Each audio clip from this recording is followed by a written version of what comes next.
All right, are we good?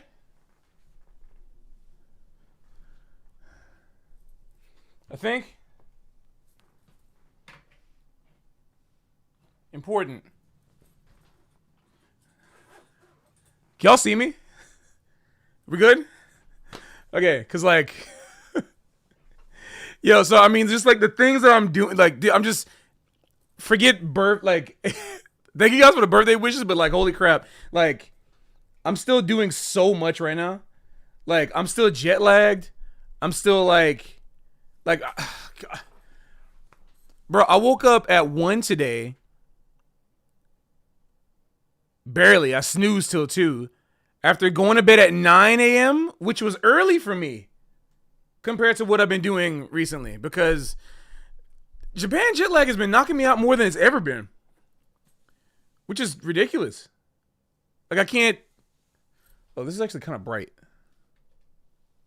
I think this is a little better. You said nice lighting, but at the same time, I was like, yo, it's kind of bright. It's like, why is it so bright? Like, yeah, it's kind of bright. I think that's more neutral. But yeah, I also got a new addition to my collection here.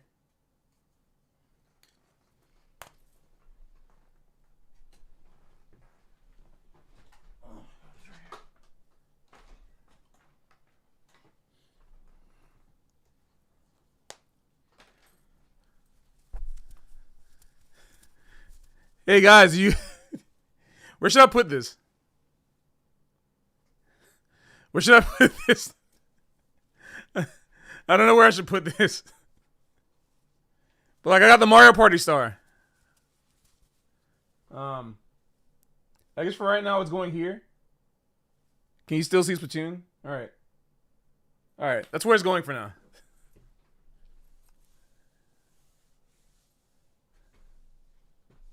Oh yeah. We playing Mario music now? Yo, thank you. Thank you so much for the $20, y'all. And somebody else donated 20 as well, and I appreciate y'all so much. Thank you. I will say today, well, let me read. Happy birthday, Pat. Thank you for the contribution to music and dedication you put in teaching it. Thank you. I want to say today, even though I appreciate all your donations very much, if you want to really donate to me in a way that's gonna be effective in the short term, and not the short term, but the immediate, please donate to the PayPal. That would ensure that certain things that I need to get taken care of here will actually get taken care of. So I would appreciate that very much. The link is in the description. Maybe I can put a very annoying floating text thing here. Text. Okay. Let's put a text thing right here. All right.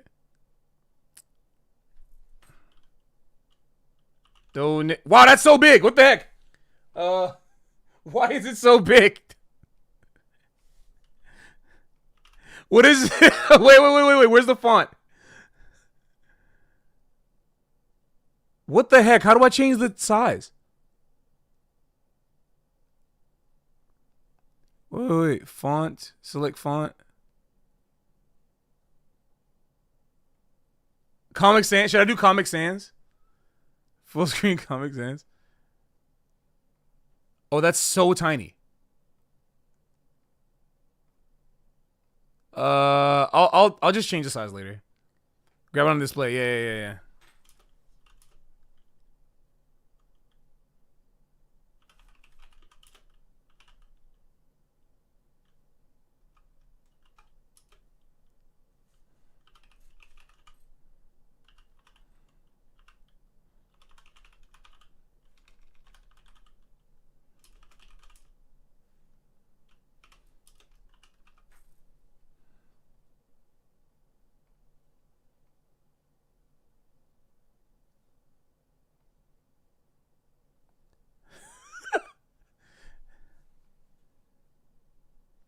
Maybe up here is better. It's easier to see. All right, there you go. Thank you guys. All right. So yeah, a lot of stuff going on. First of all, Happy New Year, everybody. And thank you for the birthday wishes. I appreciate you. I'm not really much of a party person. At least not that much these days. What if it scrolled and I can scroll it. But this is it's kind of funnier when it's just like this. It's kind of funny when it's like this. I don't know. It's just, wait, Comic Sans? You said Comic Sans? Wait, all right. Take it back to 2001, everybody. See, here's the thing. Those of y'all who, okay, if y'all were around the early internet, you remember a time when like Comic Sans was cool. Like the reason why Comic Sans is funny now is because it's ironic. Like it's funny because it's ironic now, but back in like 2001, 2, 3, everybody was using it. It was on every website because it was like the one font that wasn't. It was like the cool sans serif font, like the font that wasn't, so blocky and all that. So like, it was actually the font people wanted to. It was the font people wanted to use back then. That's why you saw it everywhere. That's why it's funny. So remember like it was yesterday. All right, Comic Sans. That's so good. Okay. Let's make it bigger. Scroll. Is there all right, effect?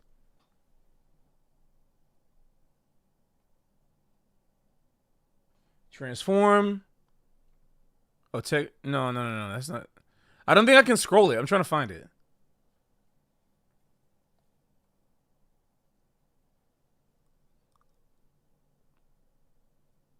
Yeah, I can't find it, but whatever. We'll just have it like this. And then make it a little bigger. There we go. All right. I use Comic Sans for my brainstorming docs fanfics. You'll have to see it. But yeah, welcome to the new and improved, transformed Pat Bart 2. Well, I don't know. I've been doing a lot of transformations. So what, like 21.0 or something? I don't know what version I'm on right now. But yo, thank you, Andrew Potter. Appreciate you. Thank you. Second YouTube offer? Okay, I didn't see it, but thanks. I recorded with Mohini last year on something too, actually, 2 years ago. All right, I didn't have enough time to set up. Thank you, bro. Appreciate you. Appreciate y'all.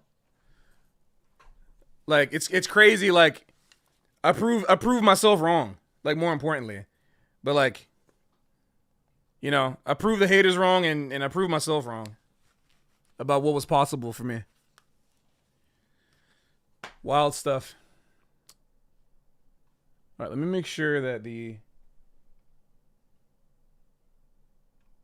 all right, speakers in the right place. All right. Okay, so I got to set up a couple of things. So, didn't have time to yet, but set up the alto. A lot of things to talk about. Like, dang, yeah, a lot of things to talk about. Okay, you said play Spain. All right. If my donations today reach $1,000, I'll play Spain. I'll play Spain. I'll play that. You know what? There you go. All right. How about this? So, I'll give y'all a break. $700 in donations, I'll play Spain. $1,000 in donations, I'll play Sopranino. I'll play Spain on Sopranino. How about that? So right now, what's the counter? Let me see. I can go on YouTube and find out. It depends on. I rather see it in PayPal. I can show you guys the thing in PayPal. Let me get my PayPal open. That'll be my birthday gift to you for you birthday gifting to me. Will be, I'll play Spain perfectly on Sopranino. I should put that on the text overlay. That's true. Play Spain backwards? Okay, $2,000 and I'll play Spain backwards. I'm not promising that because it's possible to reach that goal. So I'm not gonna freaking promise that. But let me. I don't know if I play Spain in retrograde. But But yeah, I'm not leaning into that meme, by the way. I'm not leaning into it. Like, obviously, I know a lot of people probably are like wondering if I was gonna do a clips of the week. Like, we haven't done 9 yet. Have we done 9? Like, 8 was the last one, right? So I'm not gonna do a clips of the week on that. A lot of people have already talked about that Spain thing already.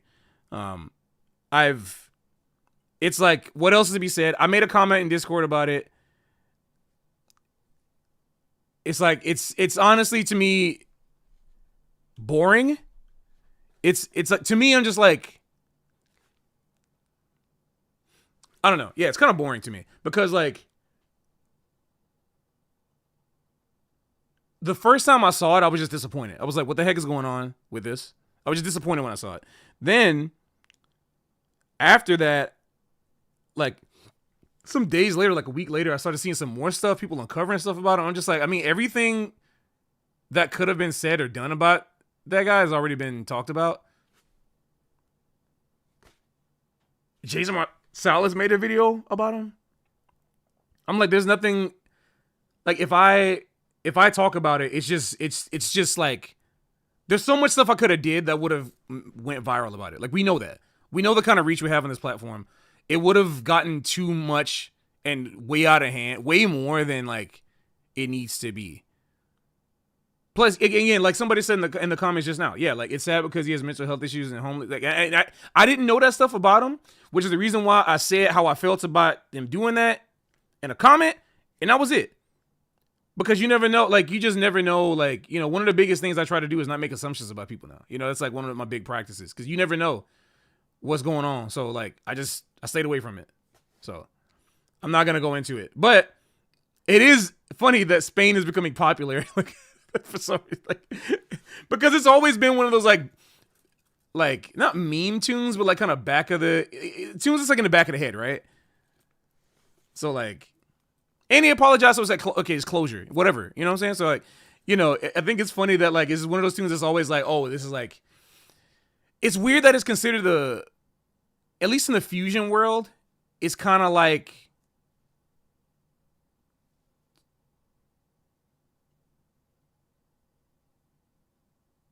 I don't want to say like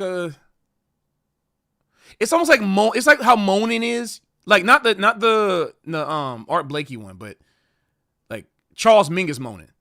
The Charles Mingus big band moaning, where it's like every high school kid wants to play it, and like just because they're like one line they want to, like, there's like one thing about the song that they learn how to do, and they think it's fun to do it. But the reason why I compare it to moaning instead of a song like Watermelon Man or something, like, because it's like a song that beginners love, right? And it's a very popular tune, but it's a song that beginners love but can't play.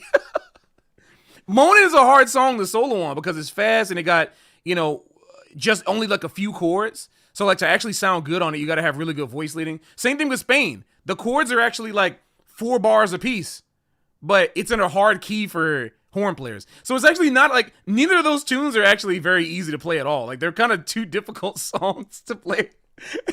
But it's like, they're so popular with specifically like high school kids, beginners, and stuff like that. It's like really hilarious. Like, similar level of Strasbourg. I mean, in terms of meme, yeah. It's similar in the level of Strasbourg in terms of its like popularity, but I compare it to something more like Moanin' because it's just as popular. You know what I mean? Like, it's just like super freaking popular. So, but yeah, thank y'all for tuning in today. Like, today, guys, what I want to do today is just like how we normally do it. You see, it says Real Talk back there. That's like the normal. This is the Real Talk podcast. You know, so. Also, for those of y'all who are on the Patreon, thank you very much for supporting me. You all get the dirty version. Yes, there's uncensored. Guys, I'm so serious. This album that I put out, independently, by the way, because I don't know what record company would take this. Like, maybe there would be, but independently, We Play Music, which is me, Russell, and Stefan. From my knowledge, I looked this up online. This might be the first ever parental advisory, explicit, like, parental advisory warning, explicit content jazz record. Straight ahead jazz record in history. It's not the first jazz record that has a bunch of random stuff on it, because that's, or like you know, profanity and whatever, because that's more like Charles Mingus, right? Like Fables of Fables. But there were no parental advisories back then. So in the 90s is when we started seeing parental advisories. So there's gonna be a clean version and an uncut version. The uncut version will be available on Bandcamp, and the uncut videos are already available on Patreon. At least when they're released. Like the Good Bait is available there. So if you want to see the uncut version for tier 2 patrons and above, you can go ahead and see that video. And the rest of the videos that I'm going to be putting out from that are also going to be there too. But for sake of public image, you know, we got to make sure that we're doing right by the kids, doing right by the parents. But jazz is not clean music, and so we can. This is the thing that's not clean is not the tracks that we put out. It's the interactions. See, the thing about the album, the thing about We Play Music, is that the entire album was recorded in about 6 hours, maybe 7, 6 or 7 hours. Let her get in there. We booked the time from 11 to 9, but we didn't start playing until 12. Did a sound check. Use the sound check as the tune. Stop tracking around 6:30. Yes, it was about like 6. Oh my God. Guys, the problem is the numbers, dude. Those numbers are so common. Those numbers are so common to be said that like the meme is like an investment. Let's leave that in 2025, please. Oh, Lord have mercy. Why is it even funny? It's not even funny. But anyway, the point is, we recorded that album in a pretty short amount of time. Let's say that. In a pretty short amount of time. And so I decided like, hey, like, just keep recording. Just keep recording the freaking thing, right? So just keep recording the album because I want people to see the process, right? And I want people to see more raw, unedited jazz. Like, you know, like there's a lot of polished stuff. Now, obviously, like my quartet album is not done in just a take, but it was done in 2 days. Because I really, there's a specific, like, it's like a painting. Think about, you know, performance art versus like a curated painting, right? There's like a thing that I want you to see that's like actually curated, and then like an example of in the moment humanity. We Play Music is just that. It's a statement of we play music. New Visions is kind of like, to me, the transition point between what was before, like in my formative years, and then like what I'm doing now in my 30s go onward. So that's what New Visions is going to be about. So you have 2 albums to look forward to from me this year. And also you got some Dreamweaver content. There's going to be a single I'm going to be releasing this year. A lot of music. I don't know what to do all of it. It's crazy. There's so much music, but I want to get it all out, you know? So I'm happy about that. パトリックさんお誕生日おめでとうございます。新しいアルバム楽しみです。ありがとうございます。確かに、今はね、日本人にとって朝10時16分ですね。じゃあ、日本の友達もありがとうございます。なんか、お誕生日、お誕生日の、言ってくれてありがとうございます。本当に嬉しい。じゃあね、実は先月は、1ヶ月ぐらいに日本に行ったね。すごいね。まだ信じられないですわ。ありがとう。モークさんありがとう。ニュービジョン、そうだね。すごくね。すごくね。でも嬉しい。嬉しいね。去年も楽しみください。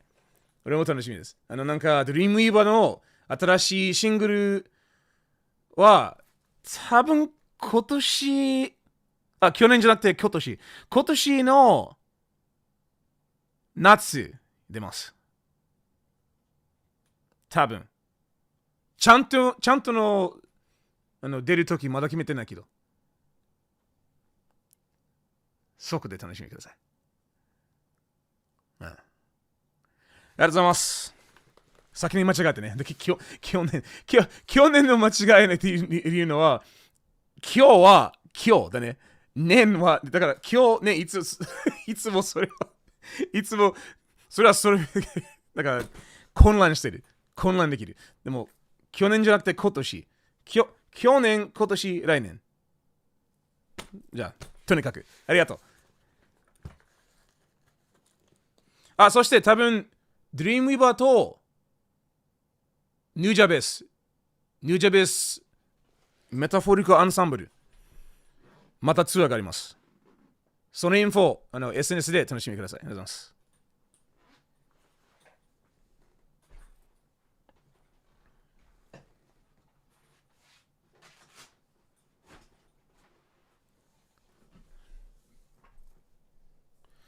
All right, what was I talking about?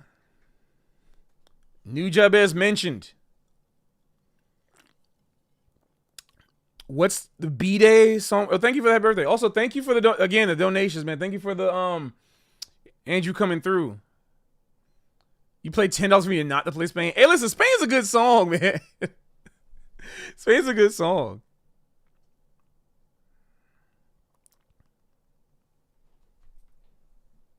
Parechata mok United だから日本語に言ったよ。冗談だよ、大丈夫。I'm trying to go. Oh, Tashkani. I was about to say Tashkani. I forgot. Yo, there's a new contender in the house. Hey. Sometimes you got to keep it like Miles Davis. At least in space, keep it simple. You got to go back to tradition. This year is the year about embracing tradition and moving towards the future. Lemon liqueur, y'all. Yo, listen, I'm not. Usually lemon seltzers are like really boring to me. But, bro, this joint? Try the lemon. The lemon is killing. It's so stupid. It's one of my favorite flavors. I can't believe it. It's one of my favorite flavors right now. It's actually unbelievable. Yeah,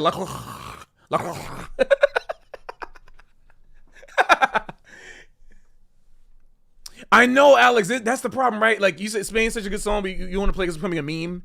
Yeah, it's like ours is going to be on Team Lime. Team Lime or Key Lime? There's two different things. You try Sunshine? Okay, what'd you think, Discuss? What'd you think, Bree? I really, really like I like Sunshine. What's up, Nico? My bro. I love you. WB, I just realized your name is WB40, spelled the word 40, which is amazing. It tastes of wonder. Let me get my alto out. I can't promise that this reed plays good. I haven't played this reed since last year. Guys, I don't know if I'm going to sound that good, y'all. Can you please forgive me? I haven't played my saxophone since last year. I haven't played my saxophone since 2025. I don't know if I can. It's crazy. It's been so long, man.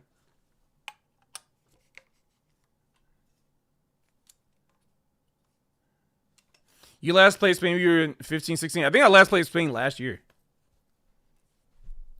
Would I ever play tenor? Check my Instagram.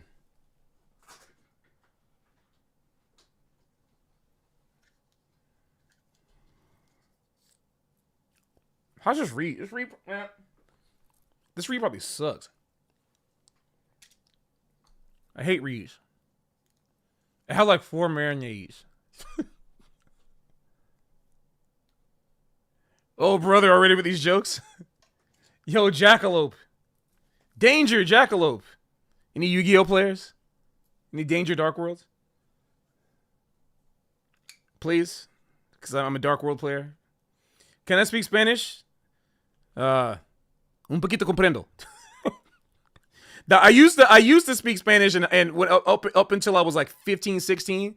And then when I started studying Japanese, I just lost it. But I can read it. I can read it and understand when I'm hearing it a little bit, but I just can't speak it anymore. Dark World. We got some Dark World players for real?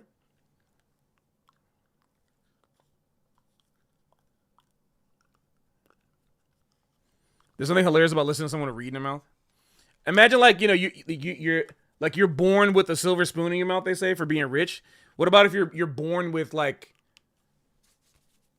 you're born with a perfect strength reed in your mouth? You're just destined.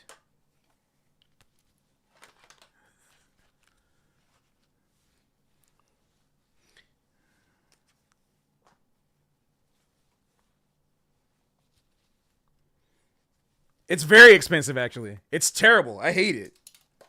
It's like really bad. Just like my tone. Ah, this sounds so bad. No.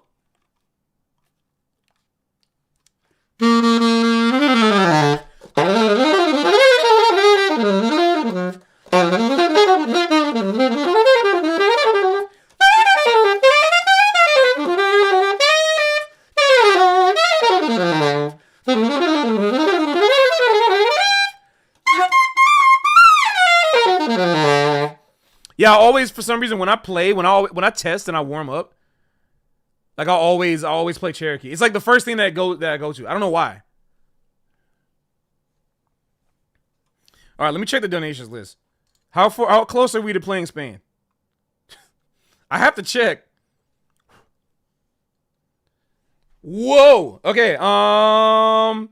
Thank you guys, but looks like okay. I'm trying. I gotta blank out you guys' names. This is where we at so far. Can you see it? This is 146. All right. So we're. I don't know what the. Let me. I don't have like a automatic ticker. So I'm just gonna put the donation goal on the screen manually. I'm gonna put the donation goal on the screen. All right. Spain, and then play. God, why are you so big?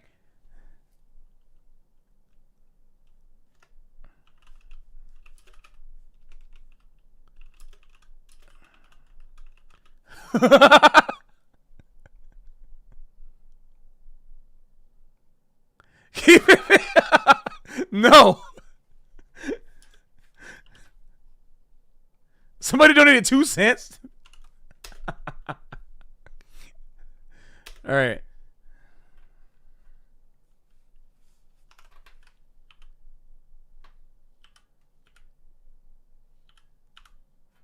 I'm counting PayPal donations only.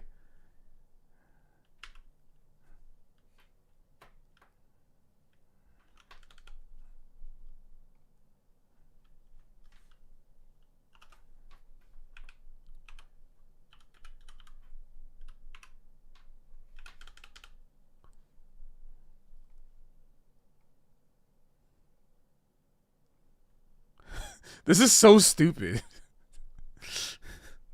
This is so dumb. Wait, should I change the orientation?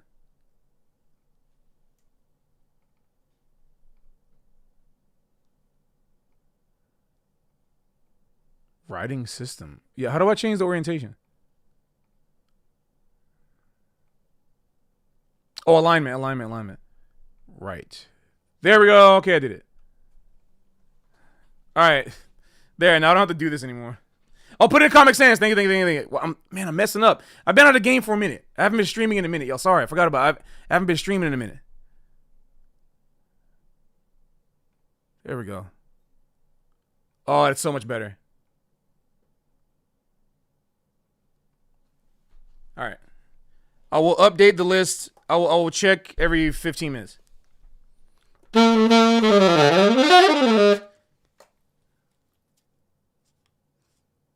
Bro, I haven't streamed since last year, Leon. It's crazy. I mean, I was in Japan for a month. It does feel like it's been a year, like straight up a year. But yeah, I'm also like so what I was trying to say that I did not say for some reason. I didn't finish saying. This is real talk. So if y'all got questions, like, just because it's my birthday stream, I like helping y'all out too. I'm here to work. So if you got any questions for me, you got any things you want to talk about musically, let me earn my let me actually earn you guys' attention, support, and everything like that. So if you got questions, you got stuff you want to talk about, I'm here. So, and thank you. I appreciate you. Honestly, I've been wanting to get back to this for so long. There's so much stuff going on this year that I'm really excited for, and I can't wait. I should work on that X Power. You right.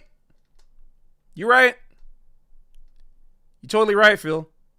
Our birthdays are 3 days apart. Yo, all the January babies rise up.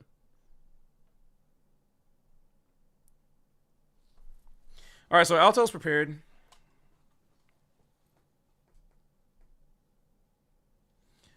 Are you guys ready for something else?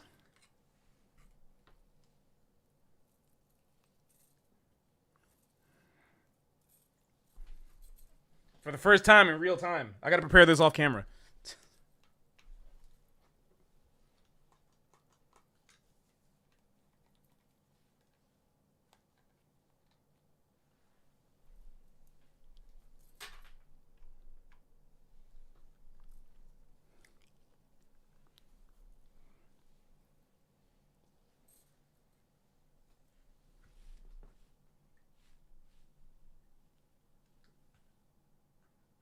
Well, this reed is so warped though.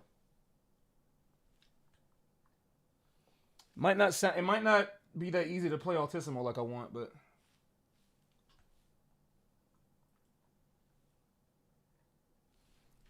Hey!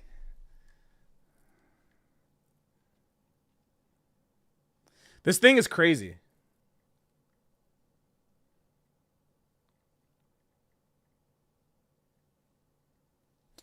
Recently started playing a nice Selma Chanter after only using a Jean Paul.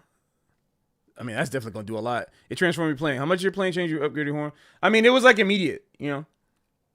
When I got my Yamaha 62 that I played for 12 years, that's how much I loved it.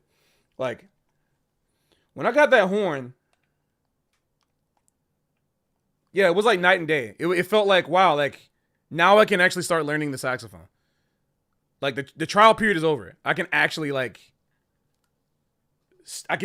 start like learning this thing now. That's what it felt like.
Cherokee played by a mosquito is the craziest thing I ever heard.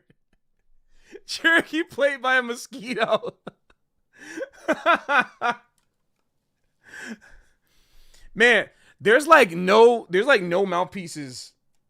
There's like barely any mouthpieces for soprano. So this one is it's a Selmer C star, dude. I can't believe it. This is a C star.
Yeah. I play so different when it's like not anything else. Also, the other thing is that the Ishimori horns are making me play very differently. It's really interesting. Especially like when I go back and forth between like my JL alto and this. It's very interesting. Like I start to play kind of differently. It feels like jazz. It's really interesting. But yeah, I got the horns on deck. This is like my favorite instrument right now, though. I love this thing.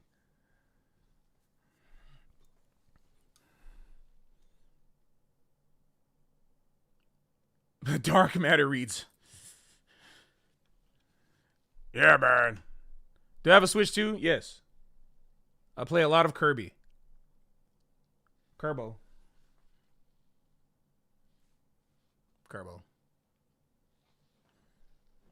Favorite classical piece?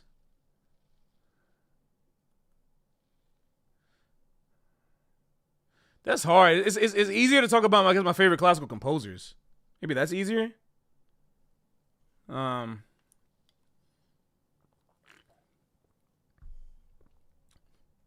It's hard to call things after the 1800s classical music. I guess we talk about the classical idiom. We can say that, right? Like, because if I talk about Bartok and Stravinsky, that doesn't really count as classical music. It's like classical idiom, like, you know, like the idiom of classical.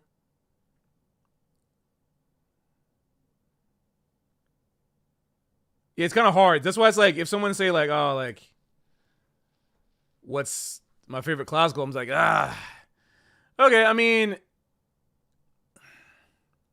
I really love the Bach fugues. I really love the fugues. But I love Shostakovich is probably my favorite. It's like, you can't call it classical, but all my favorite quote unquote like music in the classical idiom is stuff from the early 20th century. So it's like it's crazy. It's like yeah, Shostakovich fugue. Like, do you know that I've never played this on alto? Wait, I'm sorry. Oh no, something else.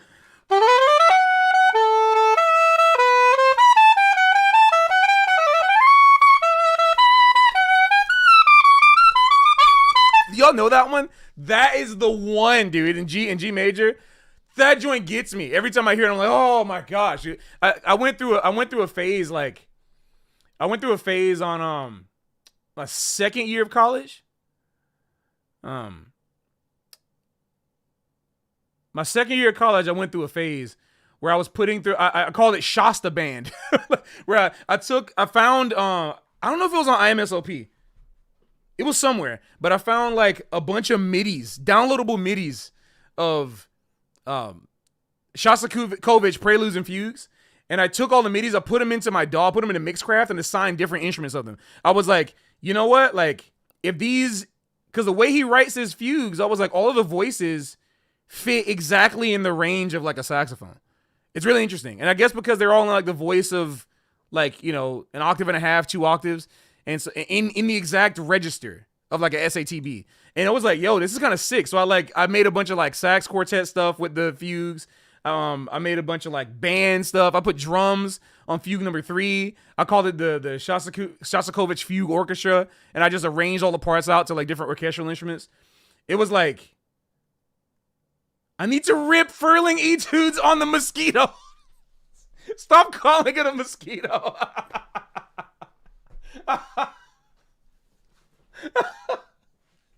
Y'all look crazy. I love Dvorak. I mean, Dvorak is another one. I mean, like, come on. I mean, yeah, of course. Soprillo? You mean above a sopranino? Oh my god. Oh, I think this is the limit. I think this is the limit. But also, come on, Bartok. Gang, gang, gang, gang, gang, gang, gang.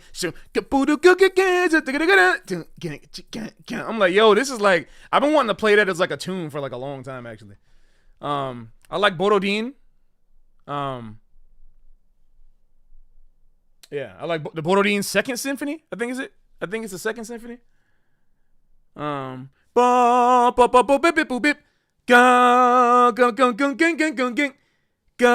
Like, that's Borodin, right? I noticed, which Borodin is that? Hold on, let me check this out.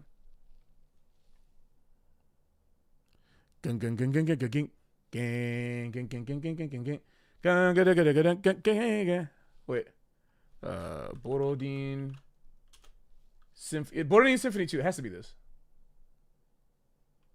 Um,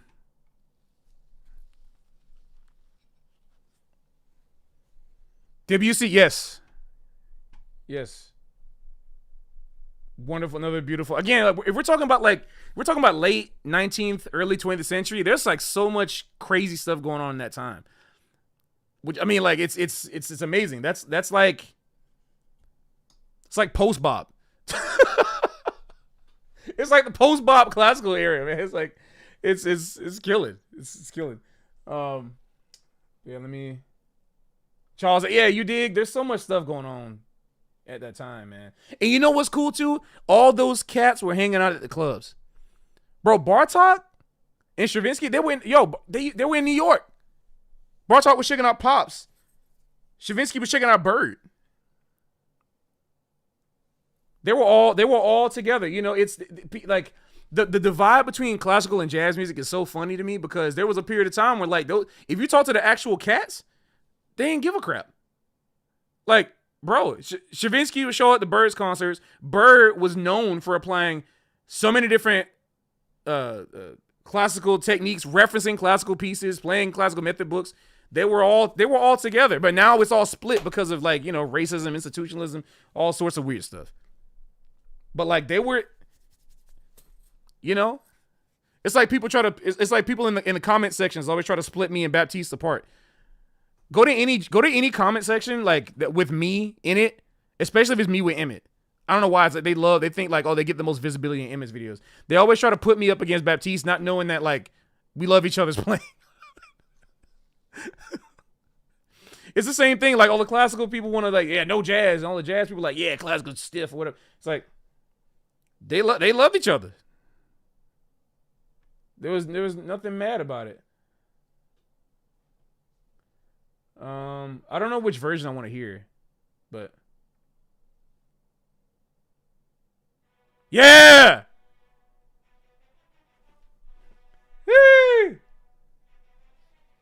It's a little. I don't like how fast they're playing it though. I like the when it got some weight behind it. Like, I want to hear people who put some weight behind it. My man asking the same questions 15 times. I went to the Manhattan School of Music. Hey, Max. I'm not trying to single you out, but you said classical and jazz stream. Yes and no.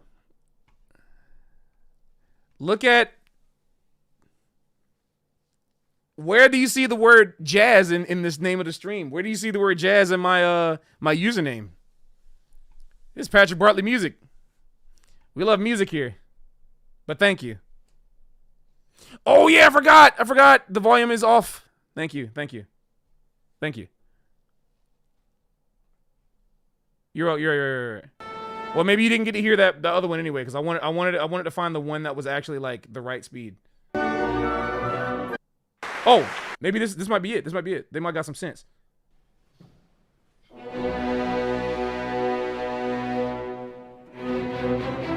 Yeah, there we go. We got some weight to it now.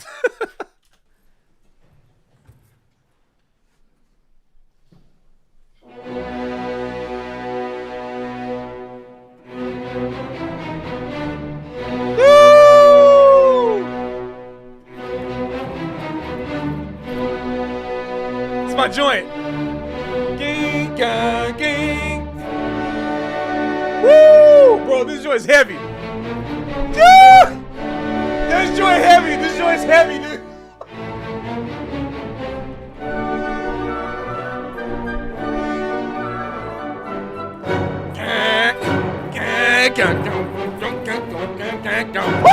What? Yo, that's like games. Yo! Woo!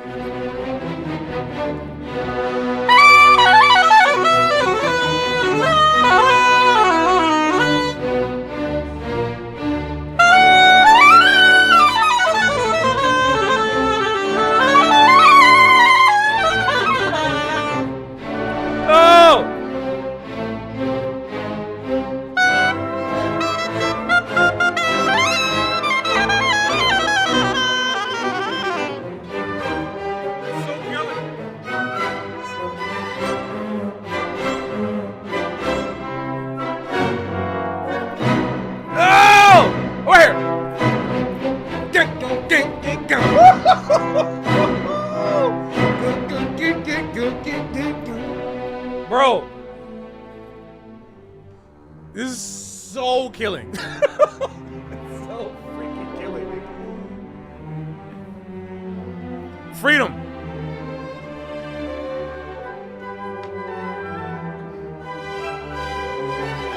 Bro, it's so good.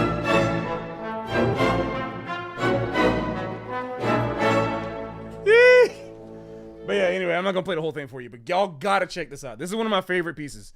I love it. It's gang, gang, gang, gang, gang, gang, gang, gang, gang. I'm like, oh, boom, boom, boom, boom, boom, boom, boom, boom. Wait, I gotta show y'all the stupid thing that I made a long time ago. Wait, let me find it. You got to see this. This is unfortunately very important. I made this video that's now unlisted. You will never be able to see this ever. Let me see. It's on my other YouTube channel, so I gotta make sure. All right.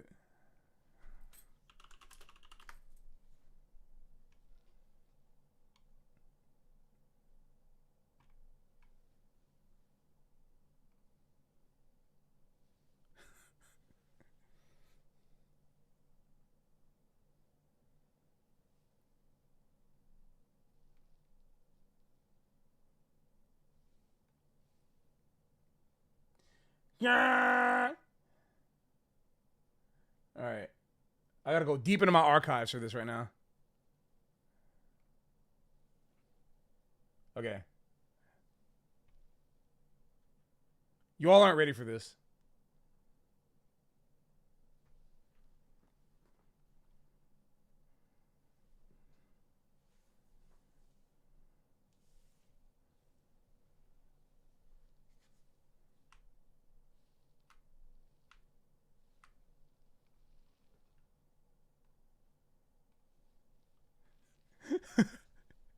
So I made a video back in 2014. Anybody remember the A Lamau meme that was going on in 2014 with the aliens? Does anybody remember that?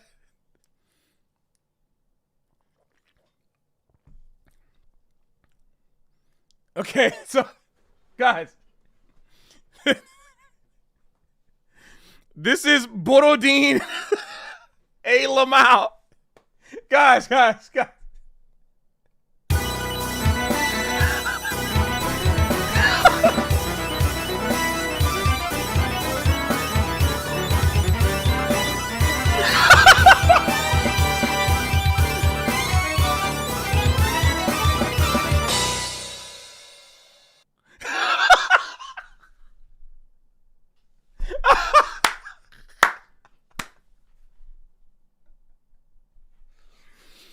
That was 12 years ago.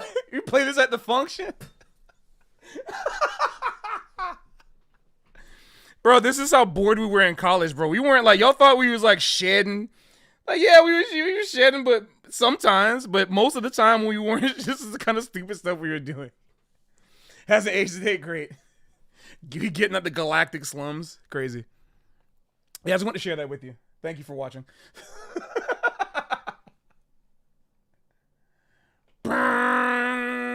I'm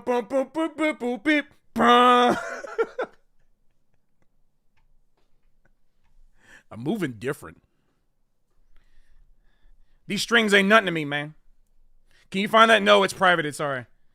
All right, now it's time for me to refresh the donation ticker. All right, we're still at 149 or 146. Yep, we're still there. No Spain. But I'll play some other tunes for you. What are some tunes y'all want me to play? I'll play the tune that's not Spain. I'll improvise. I'll play tunes by request that's not Spain. And whatever has like the most like whatever has like the most either it's either a song that like sticks out to me the most that I like a lot, or it's the one that you guys say the most in chat. Symphony number 2.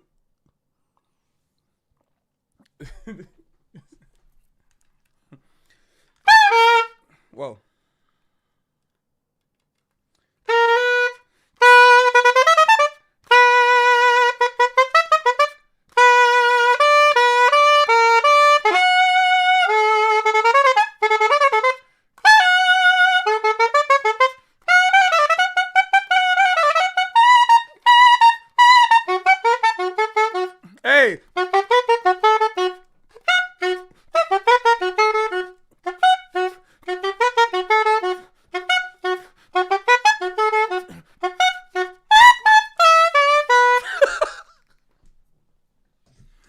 Bro, I'm like so into Borodin. I'm so into Borodin. But also like yo, like real quick. All right, y'all can keep typing tunes, but I want to show y'all more stuff.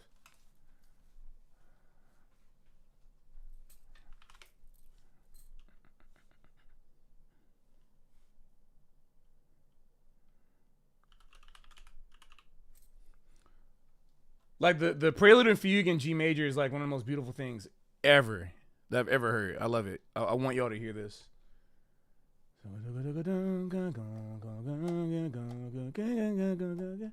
So nice. I want to skip to the fugue.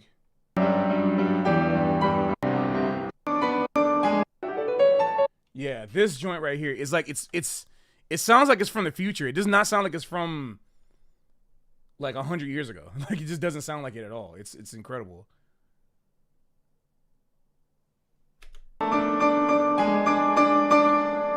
Listen to this.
Sounds like Melda.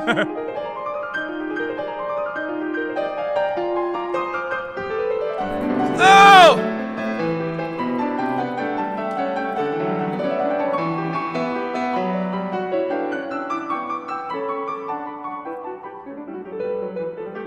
The fake out here, it's like a bridge. Oh! Woo! God! Woo!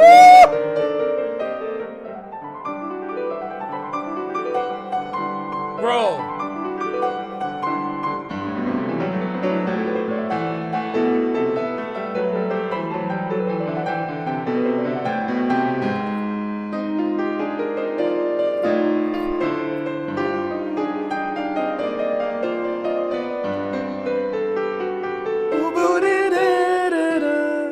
Woo! Bro. Unbelievable stuff, dude. Oh! That joint is so killing. That joint is unreal. Bro, the ending is stupid. That N6, the Neapolitan 6 at the end, the N6. Right, landing on that A flat. 2 5. Listen.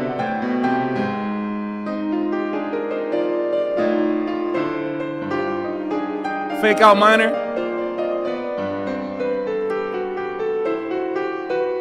Bro, it's like he didn't want it to stop. It's like he.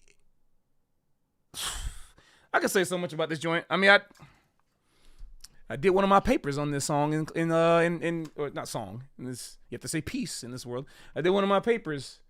Did an analysis of this fugue in college. So the jazz kids calling it Neapolitan 6 a tritone sub. I had to say the word tritone because, you know, people might not know what an N6 is. If I say, you know, Shostakovich string quartets, exactly. Yeah, everything is. But then there's like the Bartok, bro. All right, sorry. There's so much. Sorry, y'all. Bartok string quartet number 4. Movement 5. I have to do it. I'm sorry. I said I was gonna only do one more, but y'all gotta hear these tunes is crazy. Listen to this joint. Now you know Bartok was trying to groove. You know he was in New York too long when he wrote this joint. Listen to this.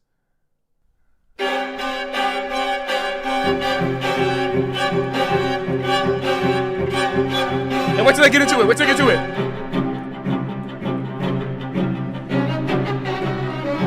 Oh!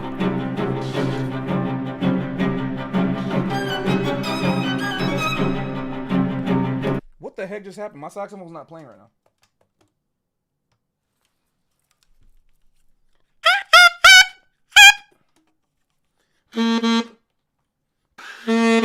Oh, it's just the reed. The reed is just that bad.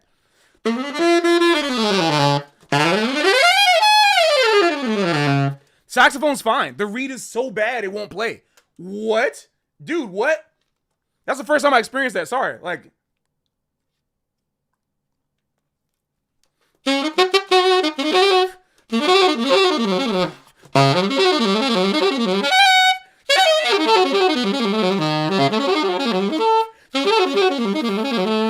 Woo! Bro, they're doing it.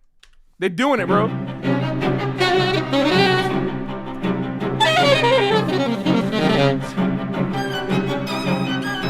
Oh!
Absolutely, oof. You got it right.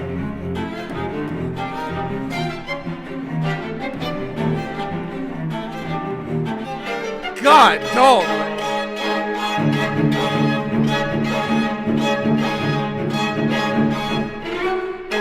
Oh! Gee! Gee!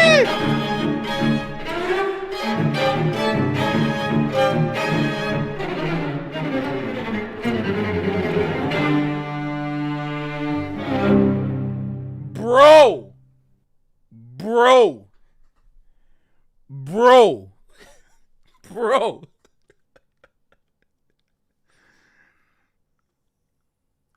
Bro. Yo, all my reads suck. This is a bad day. This is a sad day in Harlem.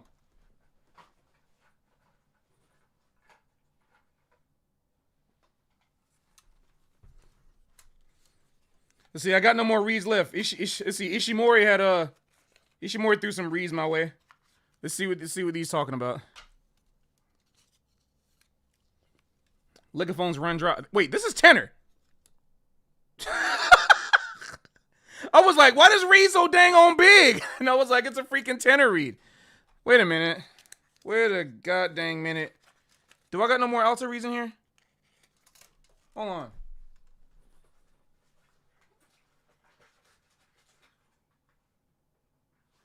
Oh no! No! Only have tenor reads. Wait. Come on, like there's gotta be a saving grace.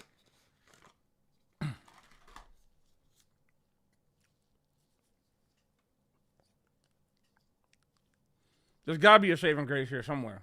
Right? You have faith in me, chat?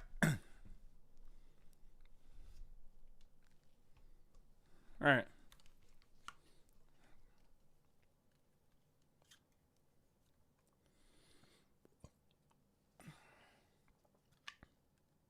You used to play tenor reads on alto when you were broke? Hey, I get you.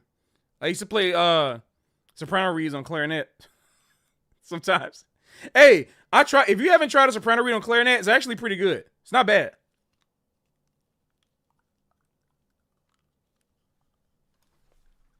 It's actually not bad.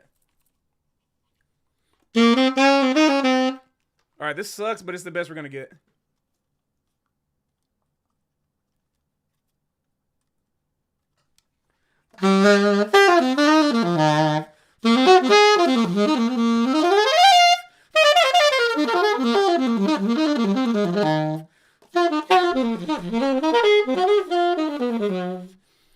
I see a lot of people saying UMMG, or is it the same person? I see a lot of people saying UMMG, so maybe I'll play UMMG. That's a nice song.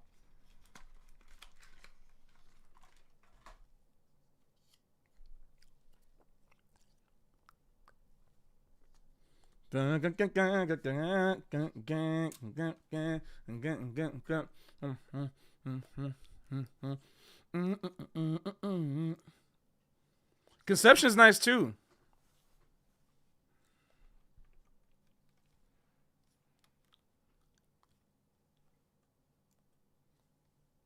These are all nice tunes.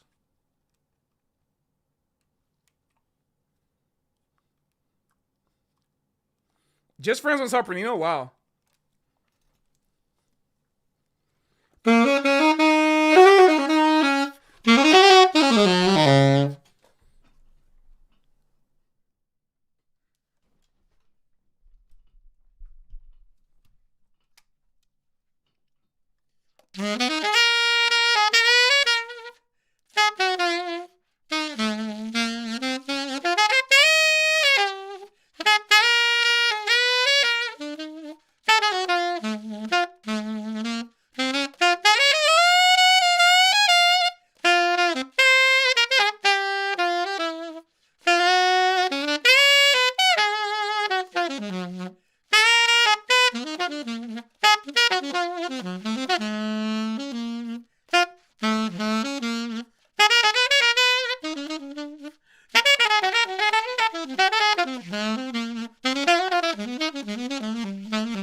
Hey. Nice. I don't do enough playing on the stream. Did somebody say if I know days?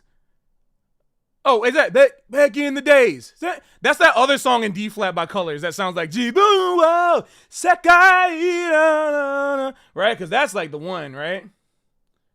I forgot how. Come on. That's how I know days when I hear it, but I just can't play it. It's been so long. Because that's the Eureka 7, right? Am I tripping?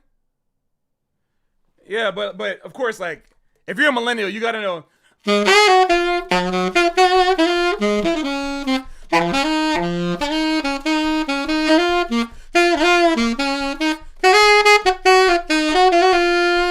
Come on now. That's my generation. Yeah, the Eureka 7 OP. Man, you're bringing me back. Don't do that to me. Don't do that to me. You're gonna make me cry. Don't do that to me, man. Don't do it. Somebody else said Conception.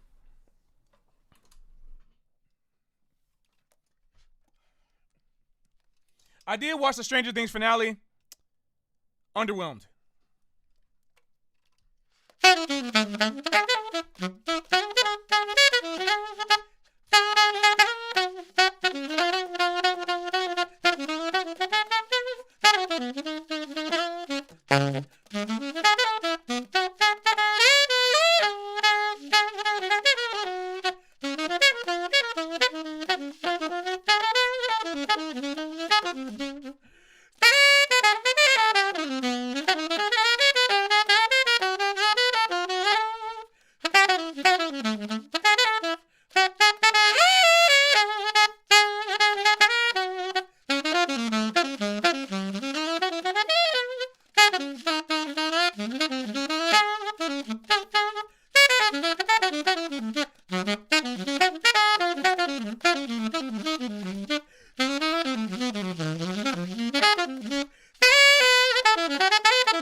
That's the wrong key, though. You got to play the half step for that.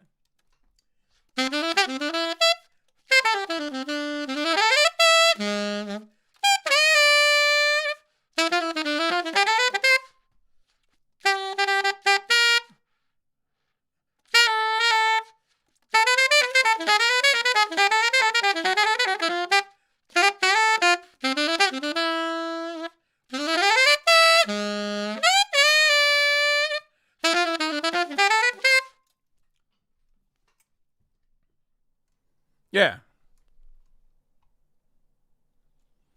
You didn't like the fourth season? Interesting. The fourth season is when I was in. The fourth season is what. Listen, guys, the fourth season of Stranger Things is the reason why the fifth season disappointed me. Fourth season was like waiting. Like we waited, bro. Fifth season made me feel like, did I really just wait like 2.5 years for this? That's what that made me feel like. 2 freaking years for that. If I had to rank 4, 1, 2, that's a pretty good. You know what? Yeah.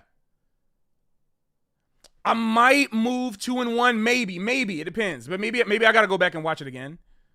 But I basically mostly agree with you. Man, this read is too hard. I hate this read being too hard. These streams are always the equivalent of going to a nice restaurant and seeing the chefs cook. Absolutely. Yo, thank you. Jump the shark when season 3. Yeah, it's kind of. But then, like, yeah, 3 wasn't it. 3 was like, you watched it because, like, you have to watch it to get to season 4. But, like, yeah. Jack the Ripper, I cannot play that one. I can only play the melody. I forgot the whole melody, but yeah, that's Goodbye, Mr. Jack is a crazy one. How long did it take you to learn how to do ghost notes on sax? It's something that's been frustrating me. It's a good question. I don't know when I finally learned how to ghost note. I mean, if you mean like kind of doodle tonguing, because like basically it's just trying to find that one, because no one taught me how to do it. But basically, like, it was kind of finding the threshold on the reed, right? To me, it's all about finding that threshold on the reed that you must, like, just like the slightest pressure, like absolute necessary pressure on the reed to where it still vibrates. Like, it needs to still vibrate, but you're muting it. That's why I don't like calling it doodle tonguing or whatever. I call it mute tongue because it sounds more like you're muting the note. If you think about muting the note, you get more. I think it might help you understand it better instead of like ghosting. Think about muting, like muffling it. I'm thinking about saying th. So somewhere along the lines, I figured that out. Mahjong. Oh yeah, that's another tune too. I don't know. More Wayne tunes. Can I play the battle theme from Pokemon? I could. Which Pokemon though? Glassy Sky on Sopranino. That's crazy. No one here knows that though. I mean, I know it, but Recordame is nice.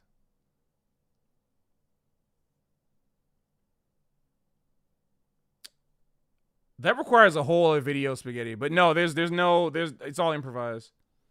I'm playing stuff I already know. And then like you start with something you know and then you change it up, based on your taste.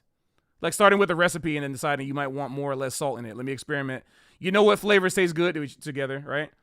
Like when you learn how to improvise, everybody, when you learn how to improvise, make sure you're not trying to like start a new dish from scratch. You can't make a new dish from scratch because you don't know how to, you never made any dishes yet. You're not making stuff that tastes good. It's like you learn how to cook an onion and then all of a sudden you think you can make fried rice. That's not how it works. Get a recipe, start off with something, and then be like, you know what? I kind of like this taste more. But the difference is like you have to simultaneously cook for yourself and other people. So think about it like this. Oh, I hate that my overlay is on. I'm giving this advice right now. I'm going to turn off this because I might want to use this.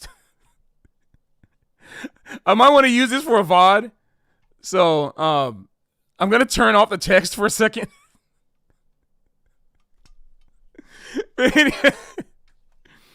Yeah, in terms of the like one thing I want you guys to understand about improvising is that you want to think about it like cooking, but like you're cooking for other people, not just yourself. So what I mean by that, start with a recipe. Like you start with a recipe, and you have like mostly all again. I'll say it again what I said earlier, right? Like a lot of y'all are starting off, with an onion. You learn how to chop an onion and cook it, and all of a sudden you think you can make fried rice and pasta and filet mignon, all that kind of stuff. You can't do that yet because you don't know, right? Like you don't know how to cook yet. So you could like fool around with stuff and be like, you know what, this works for me, it's fine. Like you can learn a couple of notes on the horn and then feel good personally. Yeah, if I play like, look, that's good enough for me. I don't need nothing else. That's fine. But the problem with like just playing what you like, and the reason why just playing what you like doesn't always work, is because you need to make sure you're playing what you like in the context of what everybody else likes. Sorry, that's just the way it is. It's not fun to a lot of American people specifically, because there's this idea about personalization and freedom, especially a lot of people nowadays with algorithms that are personalized and stuff. But it's really important to understand that you must play like you're cooking. And when you cook for other people, there's a certain intrinsic thing you learn over time, as in like, if this tastes good to me, it must taste good to other people. But you say that based on a learned social understanding of what good food tastes like, right? So like if your understanding of food is like your mom had crazy, I don't know, like food preferences and passed them down to you, like, I don't know, putting ketchup on ice cream or some kind of crap. Like you might have grown up with that as a baby and you just loved it and that's it. Most people are not going to want to like ketchup on ice cream. That's pretty radical. That's pretty radical, right? Like I don't think you should do that. But everybody has those like idiosyncrasies, and that's cool for yourself. That might be like your own thing. But now you got to start thinking, okay, Pat, but I thought jazz was all about being original. How do I take what I originally like and also like make other people like what I play? Well, here's the thing you got to do. You need to learn socially dishes from around the world that are popular. Learn how to make them. Go to restaurants that are successful that everyone's going to. Find recipes that everyone's liking. Try it for yourself. See if you like it. You can find, there's 20 restaurants in your area. There's at least one of them in that area that you will like. And if you go to and maybe there's one restaurant in town, and let's say you don't really like Greek food or whatever. Most people like meat or something, or at least a salad. There's at least something on there you're familiar with enough to where you can be like, you know what? I'll take that and make that. That looks like something I can get into. All right, well, now you're great. Now you have an option. You're in a restaurant that is the most popular restaurant in town, and you've now found a dish on it that you can relate to, that you like, and you can try making.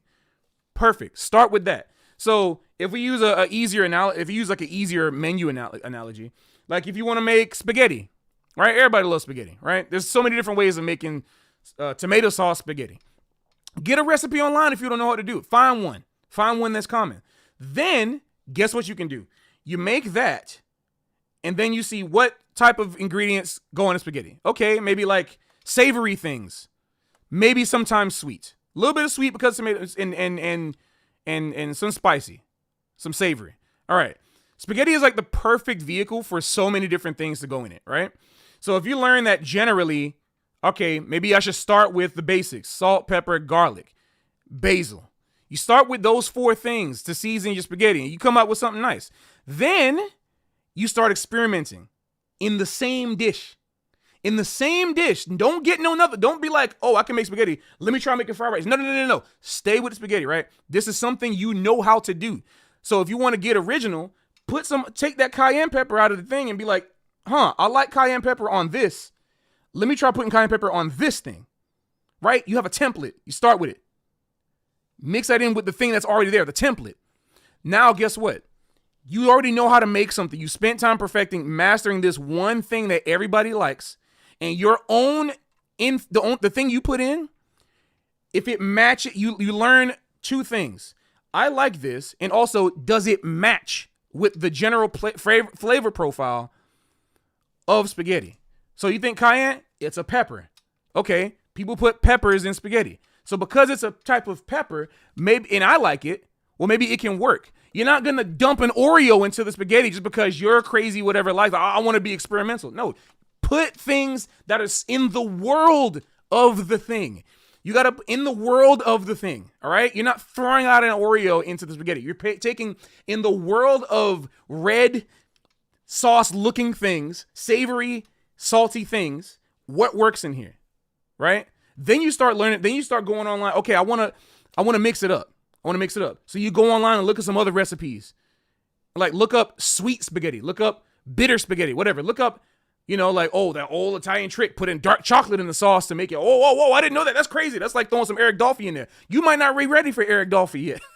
You might not be ready, right? You got to learn how to apply Eric Dolphy in the moment. Because if you just take Eric Dolphy and put it on every single thing and every single song, when it's time to play 1940 Louis Armstrong, you're gonna be taking some Dove chocolate, milk chocolate, and putting it in the thing, thinking it's the baker's chocolate or whatever. No, that's the wrong chocolate, son.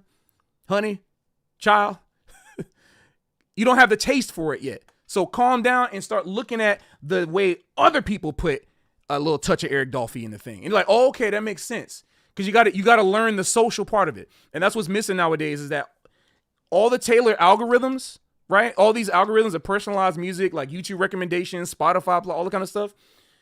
The problem with this, and the reason why it's so hard for all of us nowadays, like not people in my generation, but like younger generation, like between like 15 to 20, why it's so hard for y'all to learn music nowadays is because instead of getting the social understanding of what everybody likes, you're getting what you like specifically. So now you can type into ChatGPT, I want to put chocolate in my spaghetti. And now because ChatGPT is on your side, right? Because all the algorithms are trying to get you to engage with it more, it'll tell you, yeah, of course you can do this. Here's the way you can do it. So instead of learning, oh, most people don't like the idea of putting like chocolate in food or whatever, or ketchup on ice cream, like most people don't like the idea of doing that. Most people revolt at it. It doesn't matter because you like it. So because you like it, the algorithms and the AI, they're gonna give it to you.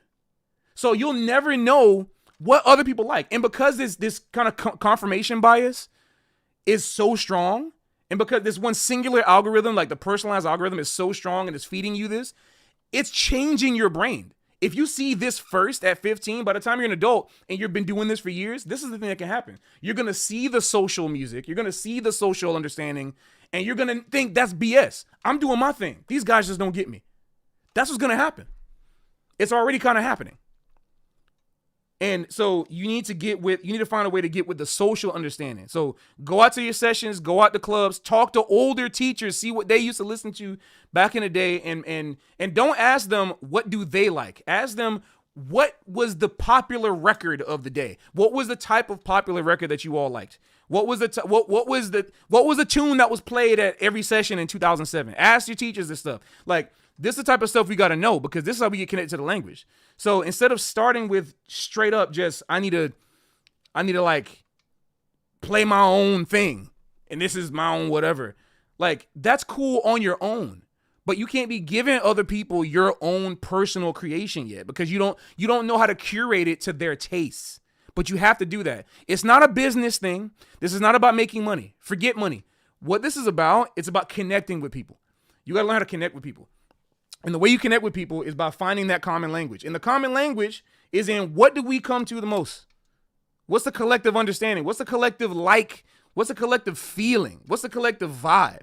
And if you can tap into that, you can find a way to slip in that ketchup on the ice cream some kind of way, by the grace of God, some way. If you're good enough, you can convince at least 10 people to like ketchup on ice cream. Like, man, I'm like I've convinced so many people to like my weird stuff. J-pop and jazz? I mean, it's not that far-fetched when you think about it. There's a connection there. But the type of stuff that I'm playing now, if I were to bring this up to anybody in the 80s, 90s, the jazz would be like, you playing that corny mess? I would get shunned immediately. They don't want to play no smooth jazz, no corny, no whatever.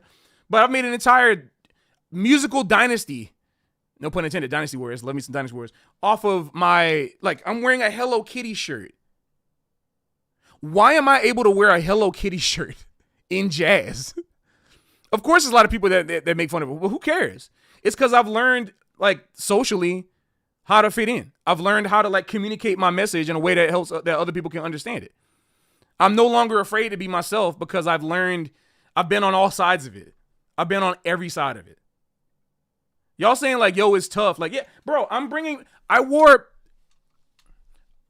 put a Pikachu on my Pichu. I put a Pichu on my saxophone at Jazz and Lincoln Center Rose Theater with the legendary Steve Miller, live on stream for everyone to see.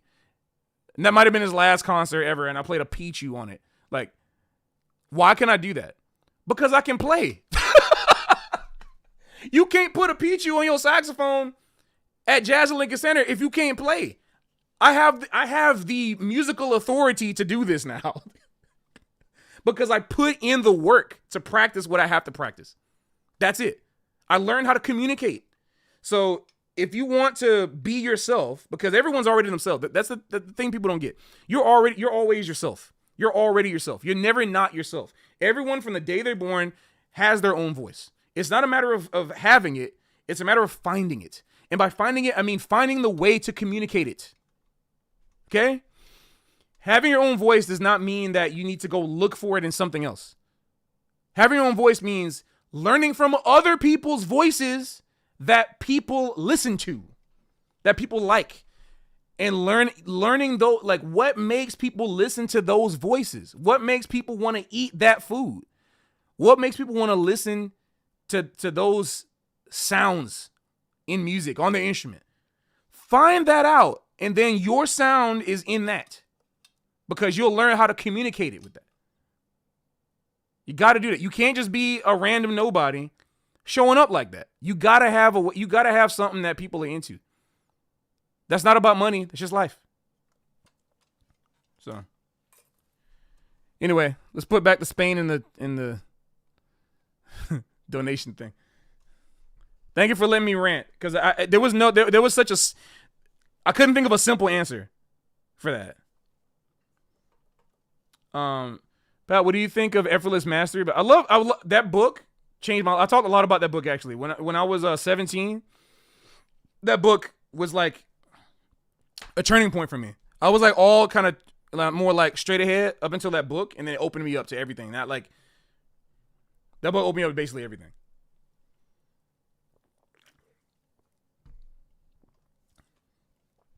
What do you mean? What about free jazz? Okay, you know what? Forget it. Let me talk about free jazz for a second. So, real quick, I want to make this quick. So remember, the thing I just talked about was about playing, like, you're playing music that people resonate with and people like. Sometimes, and here's the thing, this is where you gotta be. This is where you kind of gotta like pick and choose your battles wisely. It's okay to do whatever you want right now. Because if you think of what you do as like a time capsule, someday somebody will find it. It's especially evident if you can find at least a small following now. Then what you do today will pay off tomorrow, right? There's always going to be some people that we're too. Humans are too alike. Let me take these things off. We're too alike. As people, the fact that we have so many similarities, right? We all have the same basic structure as humans, right? Like how all houses have a foundation. All humans have the same basic DNA code to like make us have limbs, make us have a face, recognizable faces, blood, organs, the same, we all have the same thing in that way. So if we all have that, we can't be too dissimilar up here either, which means that if you put out the craziest thing and you like ketchup on ice cream again, we want to use that stupid analogy, right? You might feel like now you're the only one, but maybe maybe when you're old or even after you're dead, 100 years from now, somebody else might pick that up and be like, I want to start a movement off of this. I want to start a movement off of this ketchup and ice cream. Nobody likes it now. They don't get me right now, but maybe one day they will. Like sometimes that's how it is. And so the reason why this relates to free jazz or free music, because I don't really just like the word free jazz, but free music, is we have to understand that the music that came about in the 60s was not disconnected from its political associations and affiliations. The roots and inspiration of most of that music was in some way mostly connected and at least 70% inspired, let's say mostly inspired, by a political starting point. And that political starting point could be current events that have to do with race or inequality. It could have to do with power disputes. Sometimes it's not race. Sometimes it's power disputes. Sometimes it's people feeling shackled. Down to the simplest, down to the most basic and the simplest thing that everyone can relate to in American society at the time, which is feeling somewhat bogged down to conform to society. So they want an escape from something. And that's why like people of all races can get together, of all ethnic groups could have got together in free music, because it's supposed to break down all of those previously established social boundaries. So because that music is supposed to be expression music, right? Like this is a statement, it's expression. This is just getting something out, making a creative art piece. That stuff is not supposed to be marketed. That stuff is not meant to be marketed. And if it is, it's people trying to market it to other people that also like free expression. But you got to be careful with marketing that way, because those people who like the free music scene do not like corporations. They don't like corporate free. They don't like corporate. That's like oxymoron. They don't like corporate like vibes on free stuff. It's about like being more. I spent time in the free scene, especially in Brooklyn, like 15 years ago. That was like kind of that was like one of the main things I wanted to do. I studied with Matt Mitchell, Andy Milne. Took lessons with Greg Osby. Spent some time with Samir Chatterjee. Like, I spent a lot, and he's not like free, but it's more like just creative stuff that's like off the beaten path. But the important thing to understand about free music is that it is the antithesis of the thing I said. You do not need to understand a musical language to play general free music. You do not need to be social. All you need to do, the only thing that's like required in free, it's not really a requirement. You can argue that the whole point of free is that it's not, there's nothing is required. But I would say that the only thing that people look for is fearlessness. Because the whole point of like expressing yourself within the free idiom is like the general framework for it is having something that you want to either escape from or into. Something you want to explore beyond. You want to get out of confinements. So that's the antithesis, right? So the music that came out of that time does not fit a specific musical social code, except for the fact that it can be applied to different social circles. So different social circles will have different tastes within free music. Is Shape of Jazz to come free, or was it a step towards that historically? I mean, like, that's the crazy thing about free music and talking about free like this is that the philosophy that I was taught with the people that I studied with and the people I was surrounded with is that the idea and concept of free and freedom in music is extremely broad and malleable to a lot of different contexts. So in one sense, yes, you can say that it is already free instead of being towards. It's just free. But then at the same time, the whole point of that teaching was that Louis Armstrong's also free. But that's not free music the way we think about it, right? There's a colloquial term of free music, and then there's the philosophical idea of freedom in music, which is like semantically different. This goes into a completely different conversation. I would love to have people who actually spend more time reading on that type of philosophy to talk about it instead of somebody like me who only is talking about my experience with it. Which, I'm not like I'm college educated, but barely. I'm not that prolific of a scholar like some other people. I would love to get more people on here to talk about this stuff. I'm not the authority on this, but my understanding of it from my experience is that when I hear a lot of these people talk about free and being free in music, it's about applying the idea and concept of freedom to mean that anything is acceptable. Like anything is acceptable.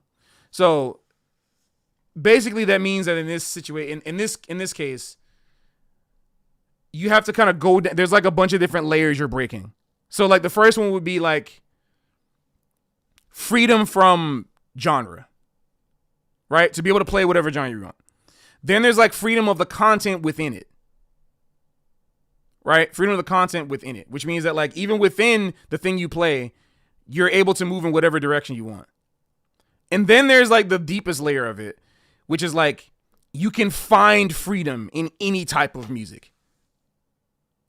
Whether it's free or not, being able to find it and being able to access that allows you to go into that second thing I talked about, which is like being able to shift and move around to whatever exists. There's like so many different layers of it. And the fact that it's so interpretative is the reason why I kind of got exhausted with it because I've learned to kind of just like ultra instinct the thing, you know, like just I'm playing and whatever comes out, as long as my job is not to maintain a certain genre sound, I'll go with whatever the heck is being played.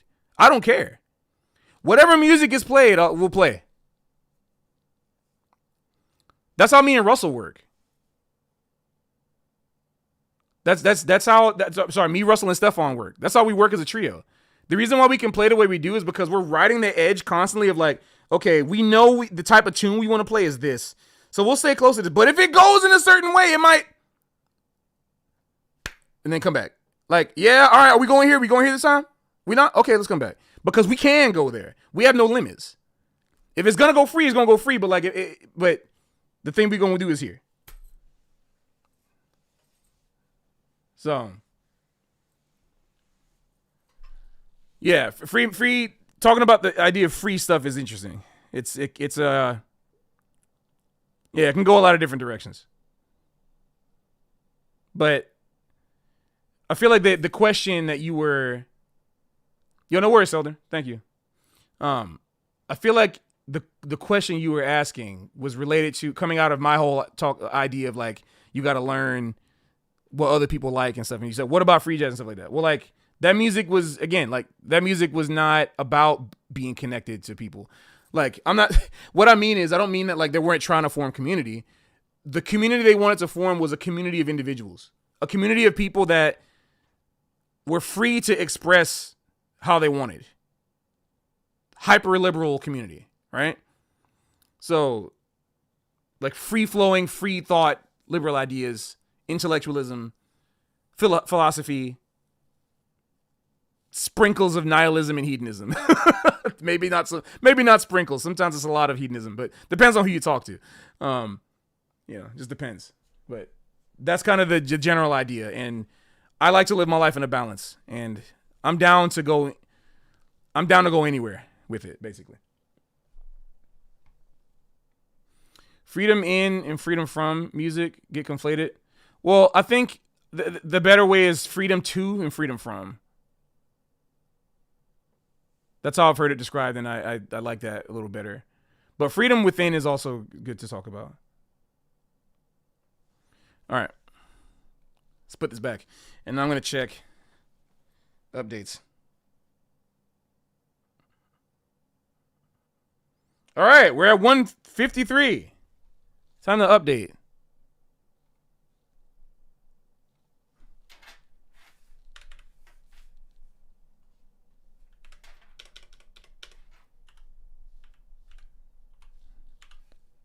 If you guys want me to play Spain, you guys better hurry up.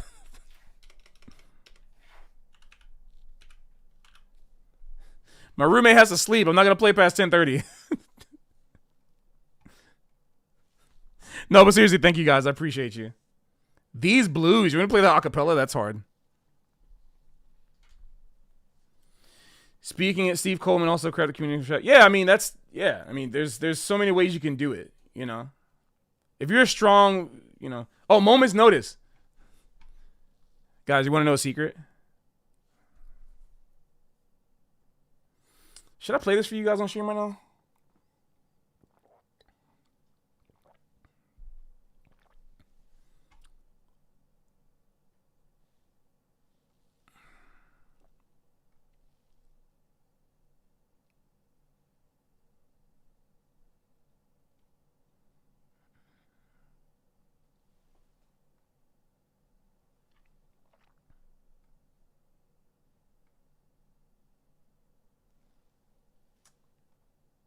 I need to test if this is kosher.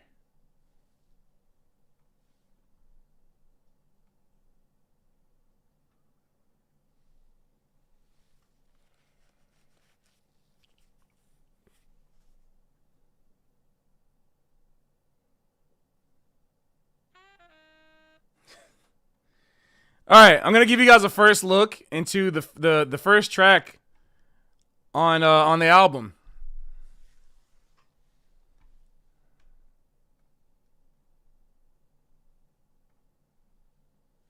I love doing this. I love giving previews. Somebody said moment's notice.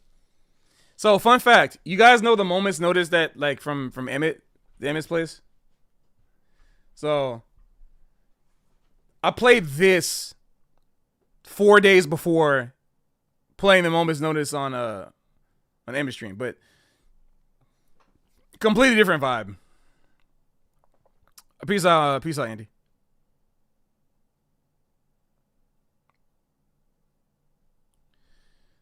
So yeah, I'm gonna post the track. I'm gonna reveal the track list for the album probably next month.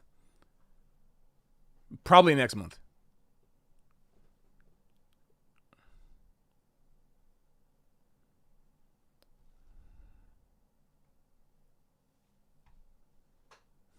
So let me make sure I'm not saying anything that can't be on stream because this is an explicit album. So.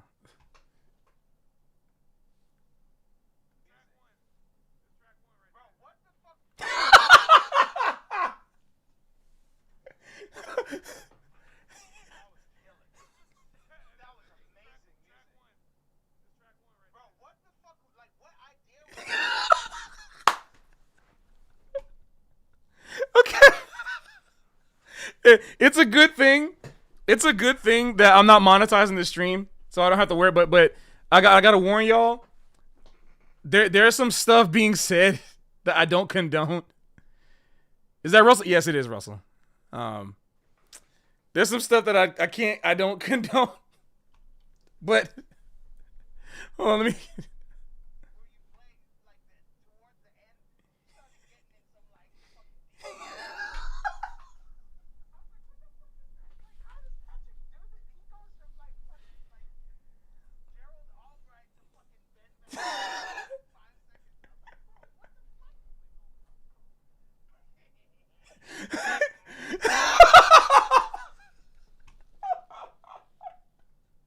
Okay. All right. So I literally just didn't know. Like, we got in. I just want to give y'all get y'all understand the spirit of the album. We got in, and I was like, okay, you guys ready to let's do a sound check. So I just said let's do a sound check, and I was like, well, what should we do? What does he want me to do? Because I couldn't hear him, and I was like, are we like? So I just started playing. I didn't realize we were recording. Hold on, like.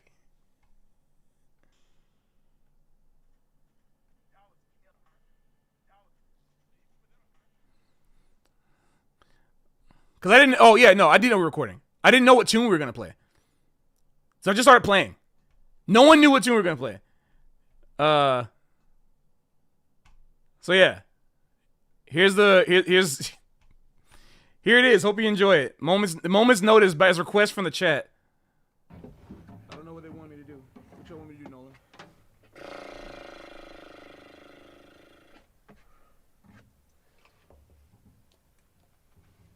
Okay, so before it plays, again, I apologize for any parents that might be tuning in.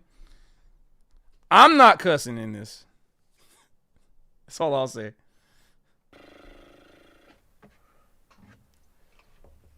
Darian, what's up, bro?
Y'all better not clip this.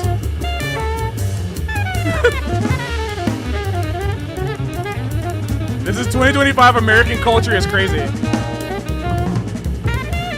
Thank you for the birthday wish. Transcribing right now is crazy. Transcribe an unreleased track.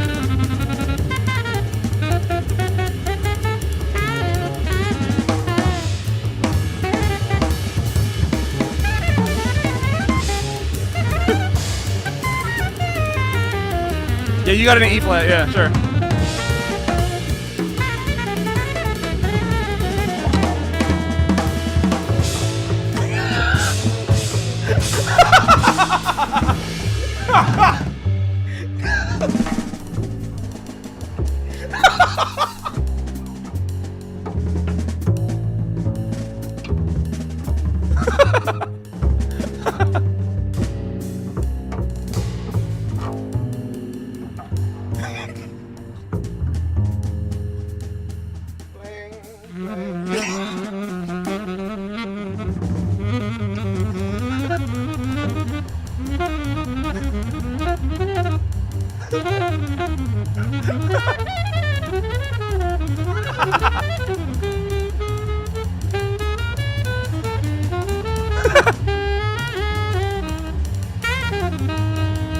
Seconds notice, dude.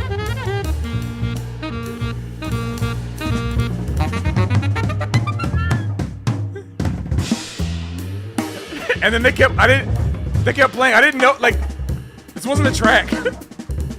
This is just sound check.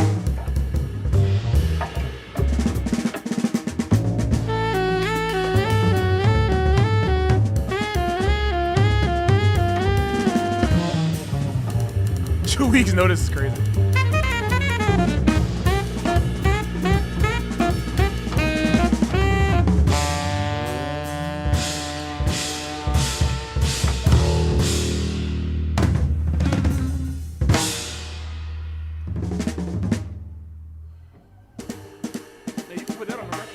That was killing. That was amazing music. Track one. That's track one right Bro, there. what the fuck? Like, what idea were you playing? Like, towards the end, you started getting in some like fucking deep cut Brooklyn shit. I was like, what the fuck is that? Like, how does Patrick do that? He goes from like fucking like Gerald Albright to fucking Ben Van Gelder in like 5 seconds. I'm like, bro, what the fuck? Blame Nolan. Yo, yo, yo, yo, yo, yo, yo, so on a Yeah, I'm down to hear that. Okay. I know that probably sounds worse. Yeah, Steph. All right, yeah, that's the track. Yo, yo, yo. That version is only going to be available on Bandcamp. You cannot. This will not be on Spotify. This will not be on any. This version of the record will not be on any streaming services. Plus, from now on, all of my albums will be going on Spotify anyway. So,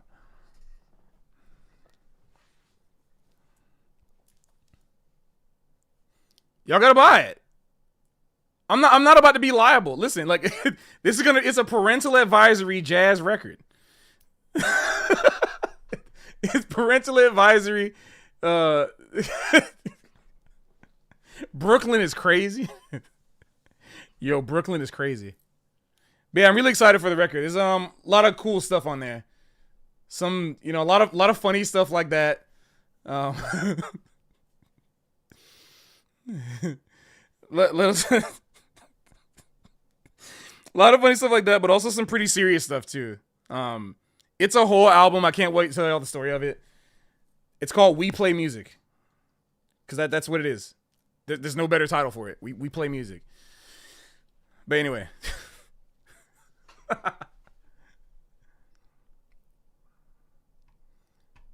Speaking of which, y'all can still get First Song on Spotify now. Thank you. Also, if you're feeling so inclined, I am playing tunes for you. And if you wanna help contribute to the birthday boy,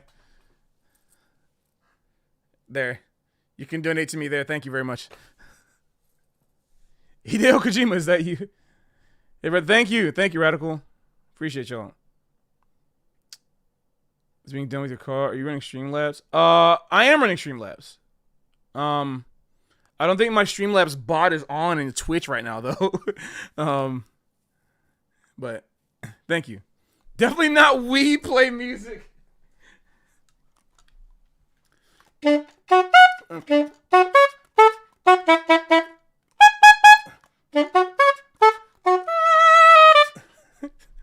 We Shop? That's not We Shop, that's a Me channel.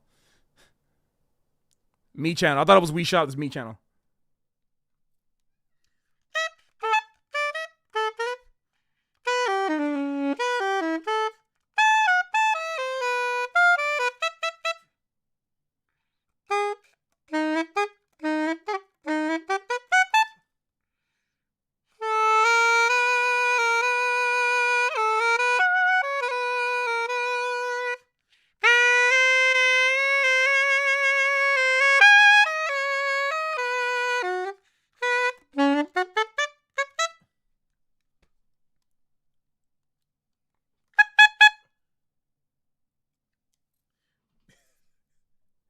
B Shop is crazy. Guys, there. Okay, so he said, "Can I play Spain perfect?" Like, guys, if you want, listen. I do some things for free that I don't. There's a see that ticker down there. That's what you gotta pay if you wanna if you wanna hear Spain. I will play Spain like the self-taught legend. If you donate at least $700. Do I prefer This is soprano, not soprano. This is a fourth above soprano. But no, it's different. I like both instruments. My clarinet's right here. I got my clarinet right here. It's a different instrument. I love clarinet. Clarinet's a beautiful instrument. I'll always play clarinet. It's completely different. Would I consider buying a Sprillo? I don't know. I mean, that has to be like this big, right? Like, where you even buy that from? I don't even know where you would even buy that from. You got your internet working. Welcome. Congrats. Welcome back.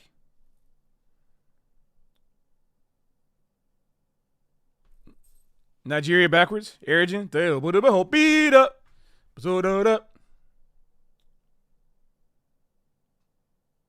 Oh, really, Ice-T? Wow. That's really nice. I appreciate that. That's really nice. I'm glad to hear that. Congratulations. Hotline Bling?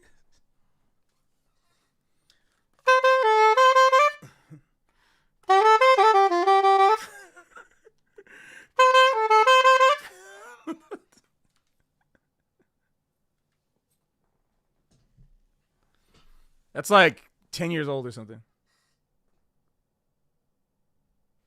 Please keep the banter. I hate how sterile so many records are. Well, appreciate you. We're here to make a difference out here. Tony Sopranino. That definitely sounds like a name. Have not listened to that. Run that Gerald Albright on that Sopranino?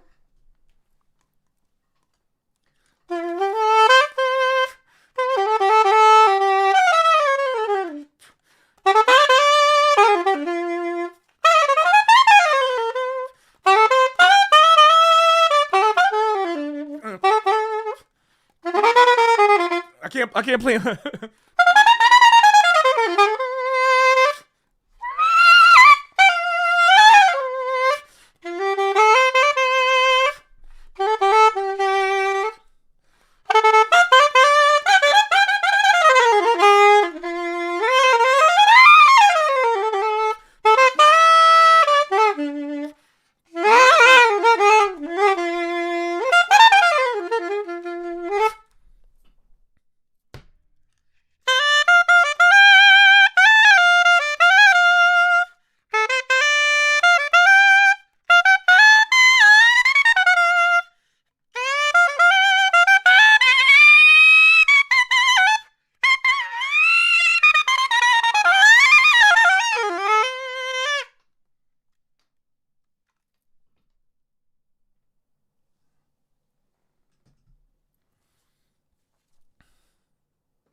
Did your PayPal go through? You said. Wait, time to check.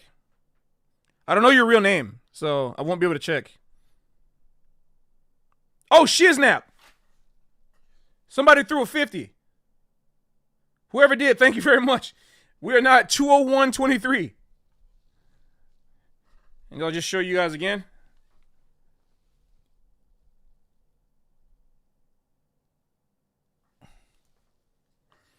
I don't want to show you guys. I'm trying to cover the names so that you guys' real names doesn't get doxxed. All right. We're getting closer. We're getting closer. All right.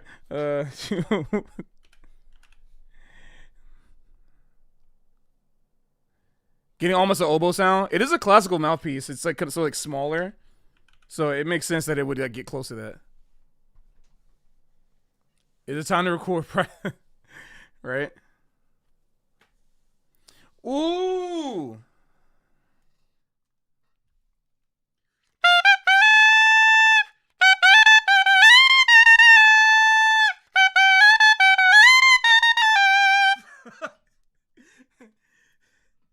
Stay with me. Stay with me as performed by a mosquito. Every time I hear that song, I think of love never felt so good.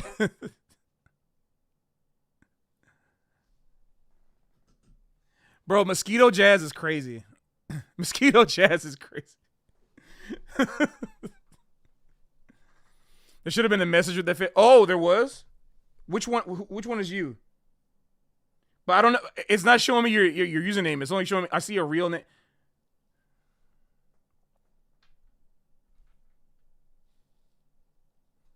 Okay, got you. Have I tried Platina Lab yet? Is it my favorite key? I have not played Platina, but that's what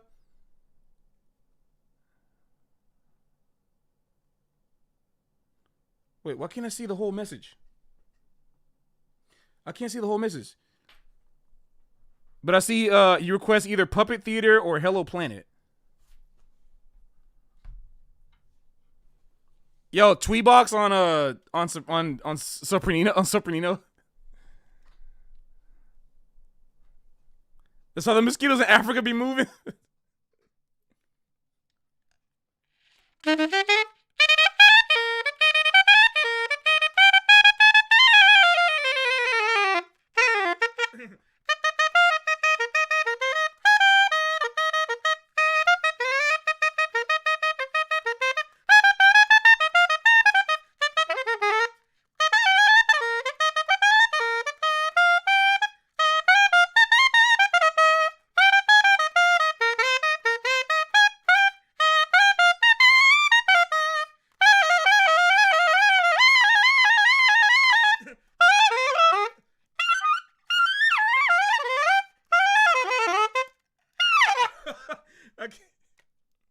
It doesn't sound right without the whole the background though, the BGM.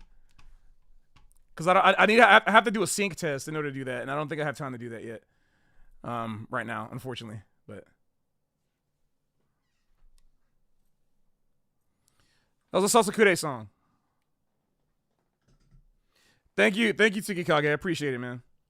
Yo, live from the supermarket. I played in the supermarket before. Done a supermarket gig.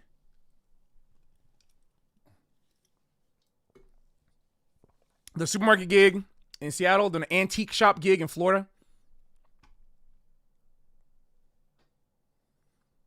Does playing Sopranino feel like playing Altissimo for free? You don't get it for free. It's easier. I mean, it does kind of, the thing is, like, it's the same range as Altissimo,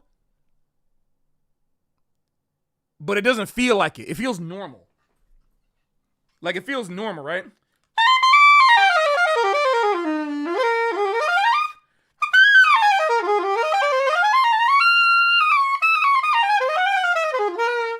Because, like, my hearing is, like, my hearing shifts. I have to, like, do a pitch shifter in my head to go an octave up. So it doesn't feel like Altissimo. And in turn, it doesn't sound like Altissimo to me. It just sounds really high. Altissimo is completely different, right? Like, wow, going back to alto is crazy.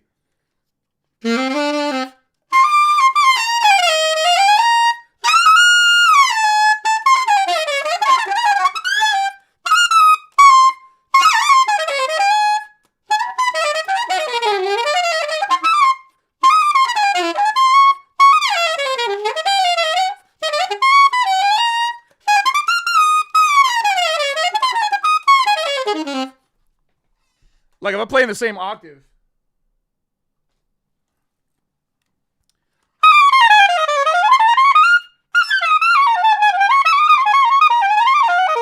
Like, you know what I'm saying? It's like, it feels completely different.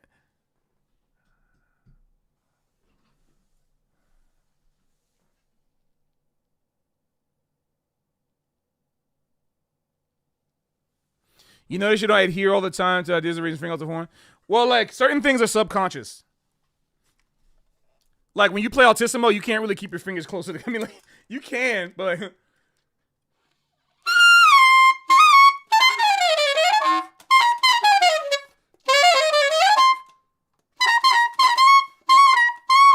Like, I can keep it here if I want. Like, my Altissimo fingers are so weird, it's like...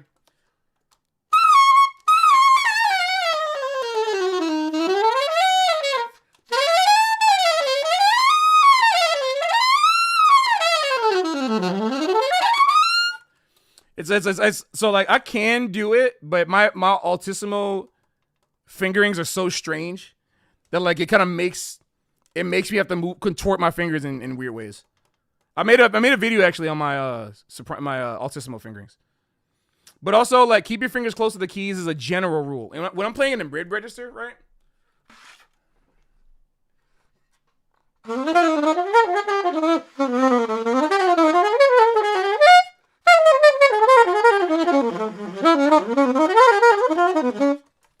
Like my fingers are barely moving off the keys. It just depends on what I'm playing. Sometimes I'm like going for a note, like I'm like focused that you got to break the rules sometimes. Is that a little gift? Thank you for the little gift.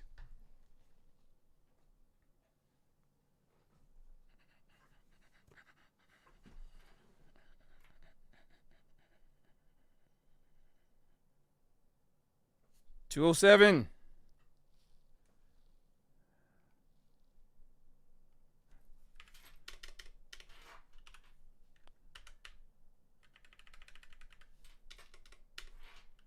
Thank you. Thank you, everybody. How'd you learn my Altissimo fingerings? I made them up. Quite literally. Well, like 80% of them I made up. There are a couple I learned from like watching other people. Like I'll hear somebody play a note and I'll see a video of them doing it.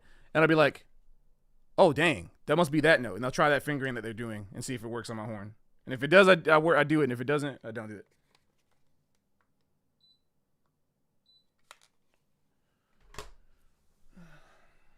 Random Soprano's at Ishimori.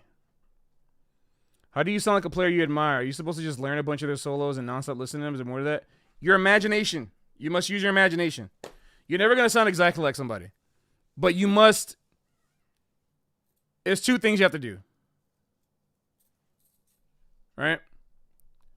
If you want to sound like somebody, the two things you got to do, for the most part, like there's a lot of stuff you got to do, right? But if you want to, it's not like sound like somebody. It's if you want to get as close as you can as possible to somebody, then you need to first of all, the recording is God. Nothing else. The recording is your Lord. The recording is law. Not like in the moment of you learning the music.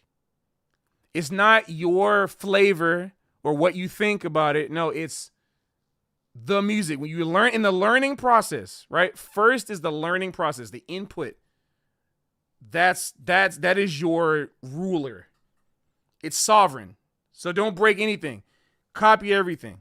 Every single thing. Not what you think is right. No, what is on the record. It doesn't matter what you think is right. Don't correct no mistakes. Do what's on the record. That's the most important thing. Second thing is you're going to break that rule a little bit.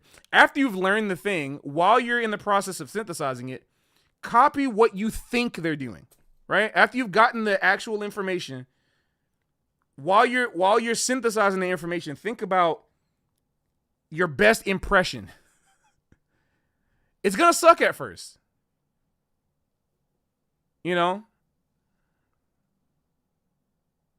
Andy, I have advice for you, right? I know it's gonna be hard. My advice for you right now is forget literally, for right now, try to forget absolutely, even if there's good things, I don't care.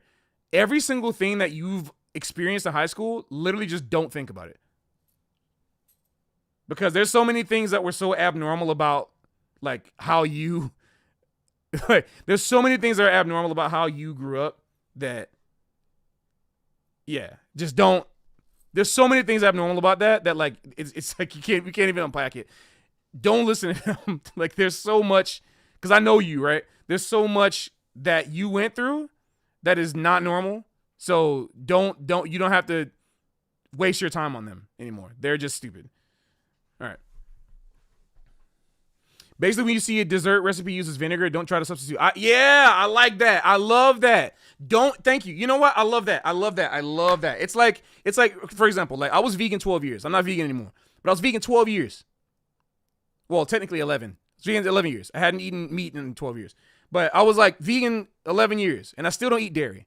But the point is that in the time that I was vegan, I needed to find stuff that didn't use any eggs or dairy at all for my desserts. So one of a very popular vegan recipe that freaks people out if they don't understand was like a brownie recipe that uses sauerkraut. Now I think it's crazy actually. Best vegan brownies ever had. Best ever.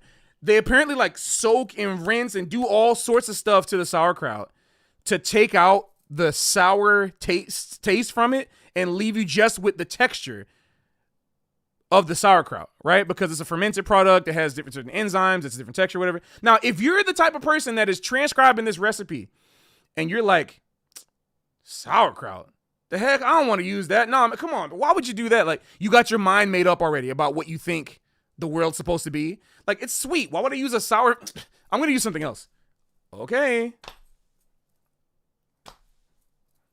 Well, you just missed up on like an opportunity to like actually make the thing. Like you're changing it up, but you don't know the actual thing yet. It's crazy. What up, Emmett? Thank you, man. That's very nice of you. I appreciate you, bro. We'll get it this year some kind of way. Enjoy your touring, man. Happy New Year to you, bro. Thank you, man.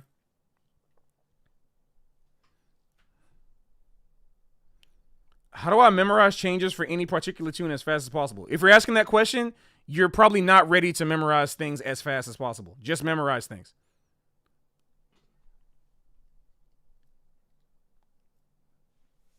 Your fast as possible is not the fastest possible. That's unlimited. That's up to the person. Yo, the $50 from Kwame. Thank you so much, man. The One Piece is real. And I still haven't gotten past like the first like 25 episodes that I watched when I was a kid. Okay, my still made it to because I'm like, yo, what you know about that? Nice. You got some Japanese in you? Come on, still made it to. That's so funny. I love it.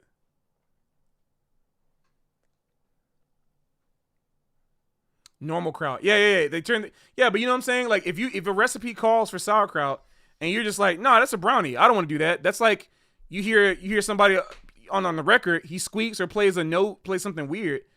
You know, it's like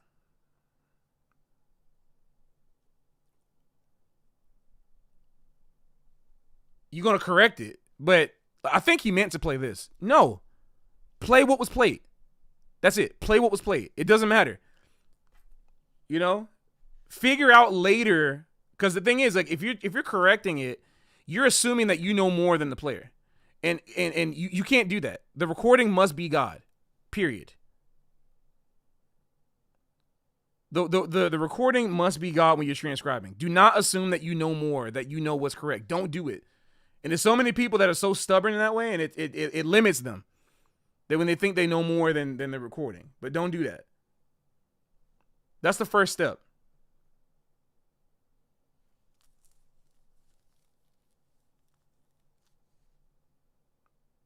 You said on stage every night. Yep, I mean, you came in the day I left. So, or like the day before I left or something. So.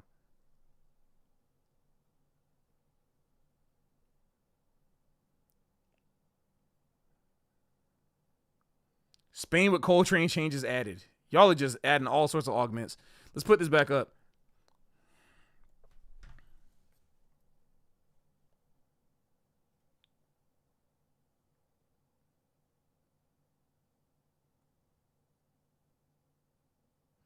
You know what? I'll start adding the. I'll add the YouTubes. I'll add the YouTubes to this.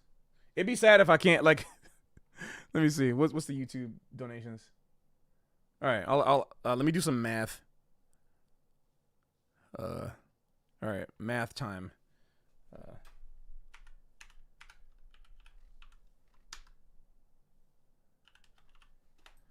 All right.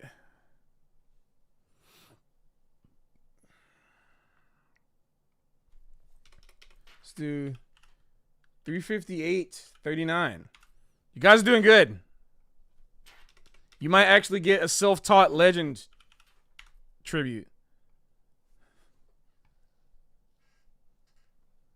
Math in mode.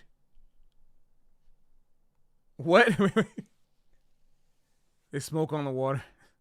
Saxophone. I mean, that kind of is a thing, maybe. Spain with Coltrane chains or clarinet. Donate $5,000. Ain't no way I'm doing that. I can't say very good. What?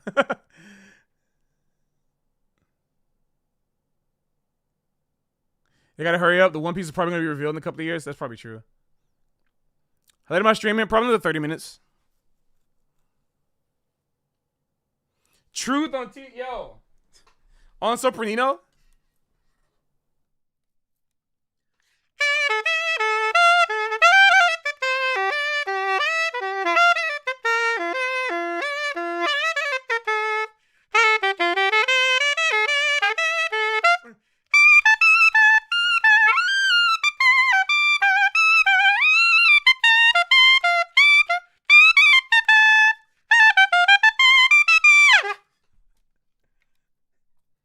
That's so high. That's so high. Bro.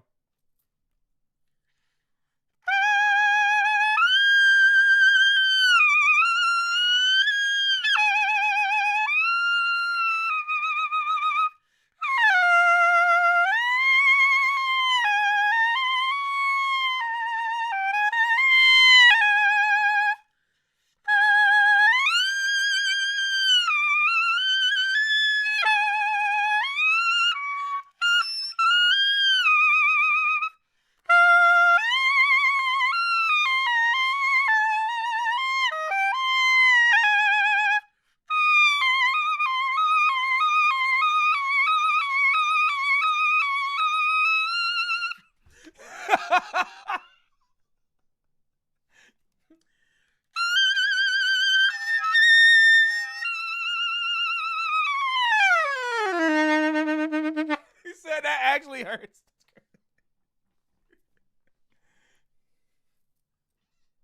It just for sure. I don't think about it. It just, I don't know. I'm not thinking about it. I didn't even know I was doing it because it feels good. I'm not nitpicking every single thing I do. It's because it feels good. Right? It's like I'm imagining myself playing a string instrument. It's like it's not a saxophone. This is not a saxophone anymore. It's a violin in all the way up here, right? Like that's what I'm thinking. Like I'm thinking this. I'm not thinking this, you know. Like so that's why I'm like, yo, Someday Over the Mosquitoes is crazy work. Well, sometimes trumpet players doing it is different because like shaking it actually like physically shakes the instrument, which will actually shake it on your lips. There's a difference. There's a difference. Like trumpets shaking that will actually make a difference. It's like a shake. It's like a literal shake.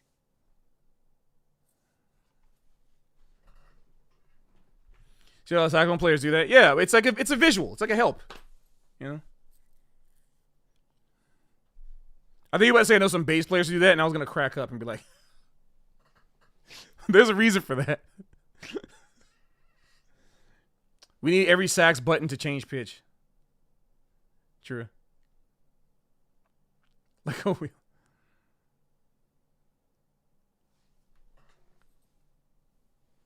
Wait. No, never mind. Can you do Smile Bomb, but on soprano or on alto? Guys, where's the jazz recommendations? y'all are letting the anime weebs take over. You're letting the anime weebs take over the song recommendations.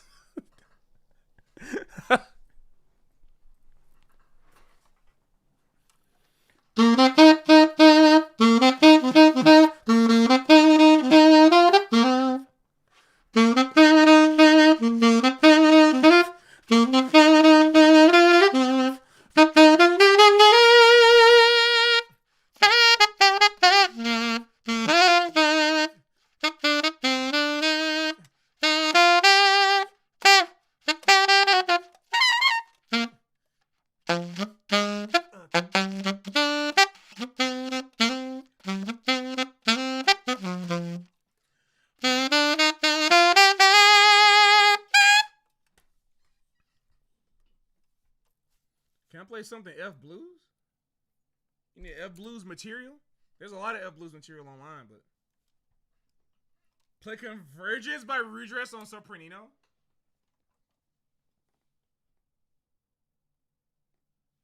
Send this to him. Convergence by Rudress on Sopranino.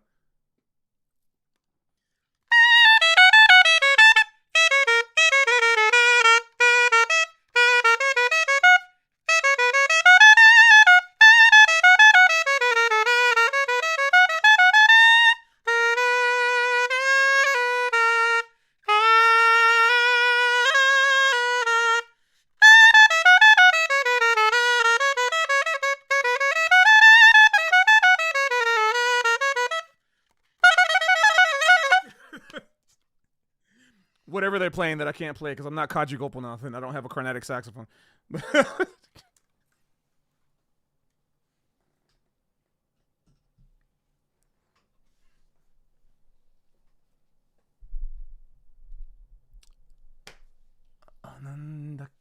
Anang? Anandake Yu Yu Hakusho. あ、はい、そうそうそうそう。そうです。Yu Yu Hakushoの OP だね。結構古いけど。結構昔。昔。Sounds like a snake charm. I mean, yeah, it is that region of the world. Yo, Johnny Come Lately is a tune, bro. But I need a tip and rhythm section, bro. I need like, you know what I'm saying? Like, scat boom, scat boom, scat boom, scat. I need scat boom, scat boom. I need if I play a Johnny Come, I need like a tip and rhythm section for that. I need some tip. Ski home, but do it on the on, scoop it on the on, boom, boom, boom, boom, boom, how to learn Japanese? I studied 11 years ago.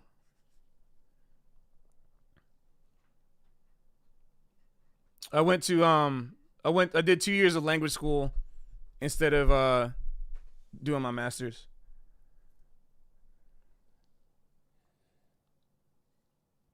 I think it was the better investment, personally. Mac the knife. Come on, Pops. Played in the Pops key, too, man.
Hey.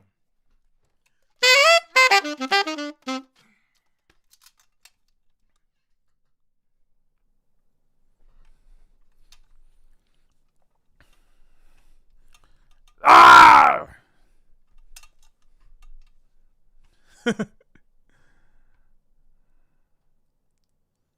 Now if you can play Careless Love. Was Careless Love really? I feel like that was the Spain of 1920.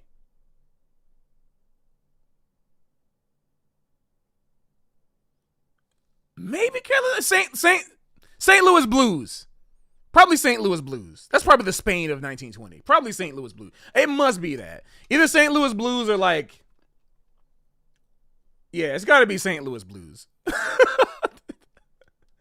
That's got to be it. That's got to be the Spain of 1920. Yo, wait, Barnell's in here? Yo, Burnell, what's up, dude? Where you at? Oh, there you go. Fly, little bird, fly. Yeah, that's another one. You're right. You missed it. I was playing some Gerald Albright, bro. Stars and Stripes Forever is the nah, man. That's the Spain of 1890. That's the Spain of 1890, dude.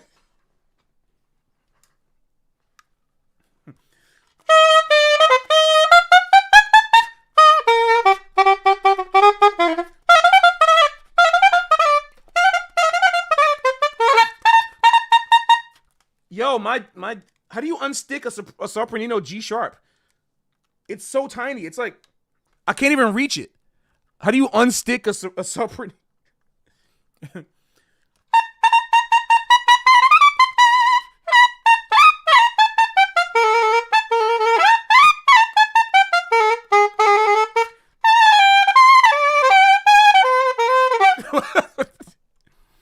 Or like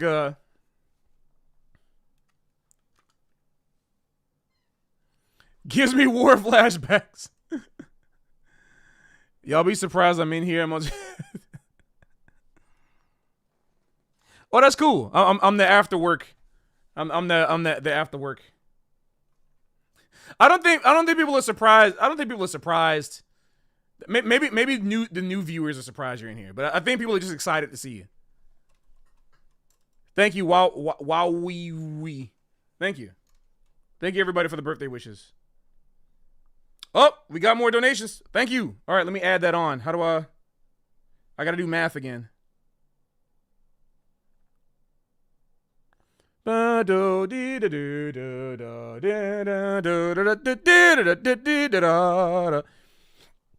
you what y'all really sleeping on. Oh, snap. I can actually I can play my favorite Scott Joplin song on Sopranino now. Yo, we're getting dangerously close. Wait, never mind. I did that wrong. I did the math wrong. God dang it. Wait.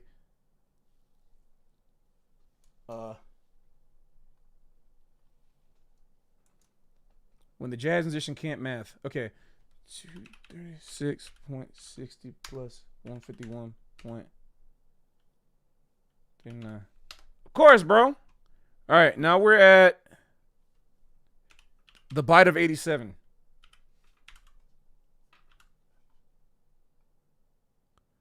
Was that the Blight of 87?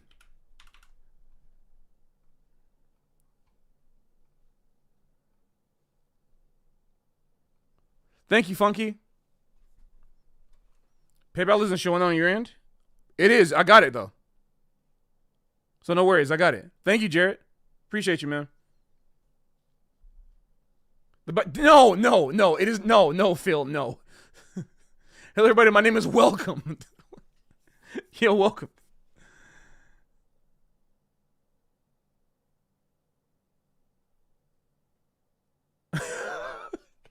Yeah, sayonara Lara. I mean, yeah, if you want to get a berry in my hands somehow, then yeah, I mean, if you give me a berry, if somebody donates me a berry, I'm just playing Spain for free. That played any Phil Collins. I don't really know any Phil Collins or any Phil Collins with Genesis. I probably know some songs that I've heard by proxy, like accidentally in passing, but I never consciously listened to Phil Collins music like knowingly. Do some Donald Fagen. You can play some do some Steely Dan. Have I played bass sax? I've never played a bass sax in my life. Thank you, Laura. I have one random comment. I needed to be an understanding on how we all collectively play one finger snap.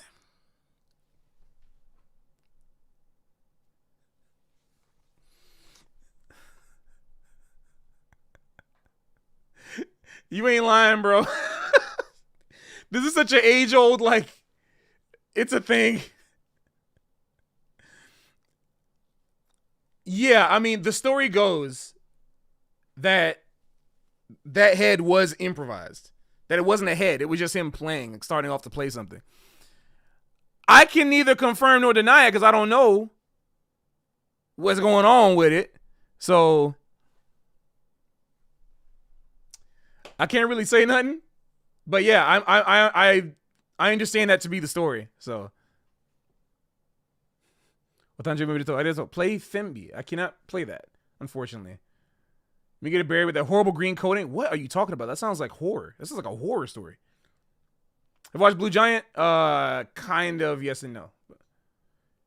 Can't imitate shakuhachi style. I used to have a shakuhachi in D flat, C sharp, whatever. It said C sharp written on it, but it cracked, unfortunately. I don't know when I'm gonna be in Florida again. Wait, hey guys, what about Cliffs of Dover on Sopranino? God, come on. I'm trying this thing sticking.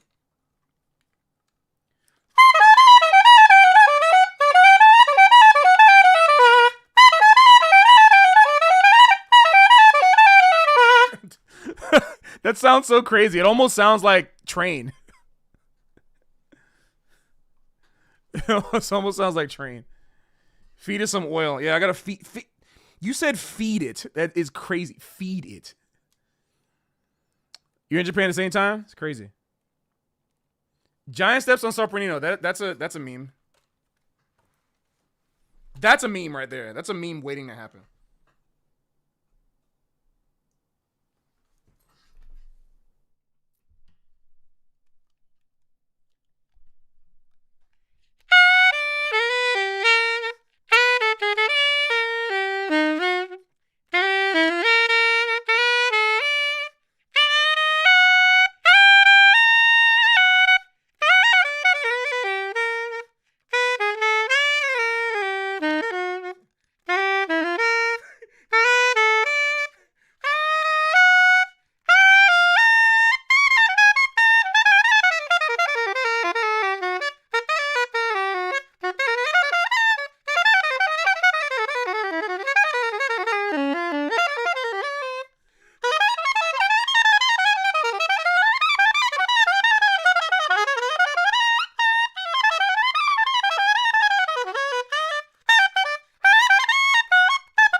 That was the craziest thing I ever did, ever.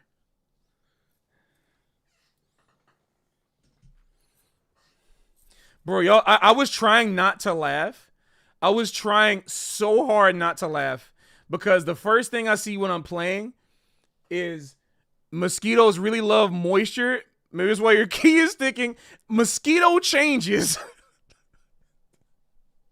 Mosquito change. Many steps, tiny steps. Mosquito bites. And then toy train. You guys are so crazy. Oh my god. You guys are crazy.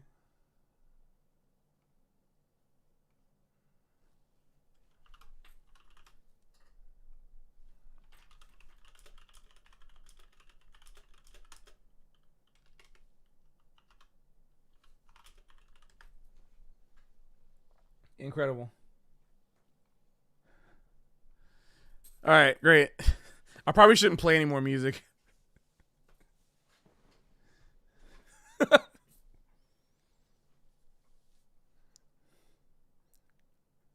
Your blood type determines what key the mosquito plays. That is crazy.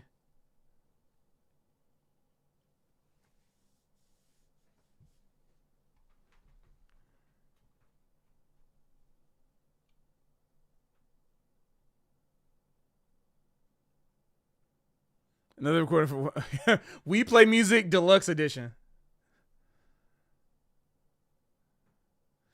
I'm tired of talking about that dude, man. Saprillo is crazy. No, it's because, like I said, I was gonna stop playing at 10:30. My roommate needs to sleep. I don't want to wake him up. Like I don't want to keep him up. So I want to make sure you get some kind of sleep tonight. But one of these days, I'm thinking actually to start moving. I'm actually gonna experiment with this pretty soon. I might be moving my streams downstairs to which sucks. Like well, some of them. I might be moving my music streams downstairs because this room is like the stream room. Like I'm so used to this being my stream room, but I want to be able to stream at different hours of the night. And if I do that, it's gonna require me to it's gonna require me to like, what did I just say? I'm so jet lagged still. Yeah, if I'm gonna play music, it's gonna require me to be able to have more soundproofing. So I have to play it in my studio. I should write a tune for a Super Nintendo called Mosquito. No one will ever listen to that. Wait, Shed Swing, you don't know about Giant Steps in C. Oh. You don't know about Giant Steps in C. Oh man. Wait, sorry, Shango.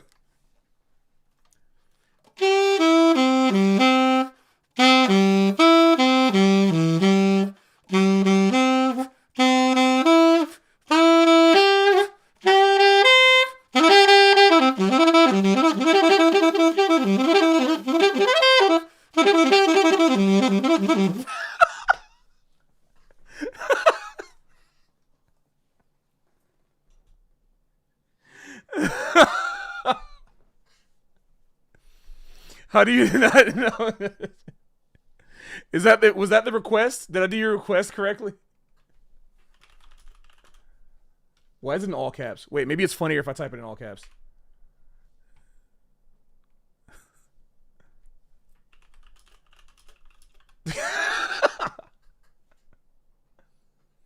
What the heck is this? What is this though? What is this?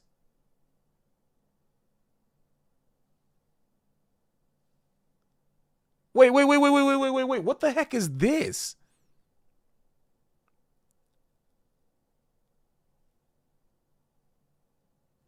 What is Giant Steps Taylor's version? What is this? Are we doing clips of the week at the end of the stream right now? Yo, what the heck is this? Oh, I think I have heard this before. I remember this now. I remember this.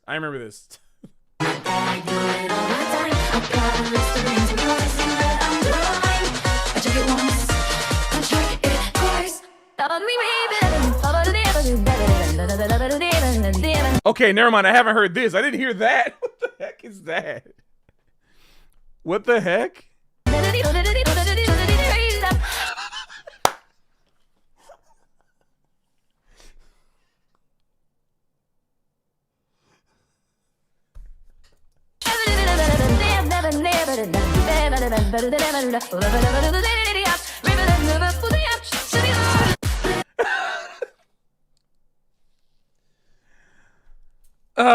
Um.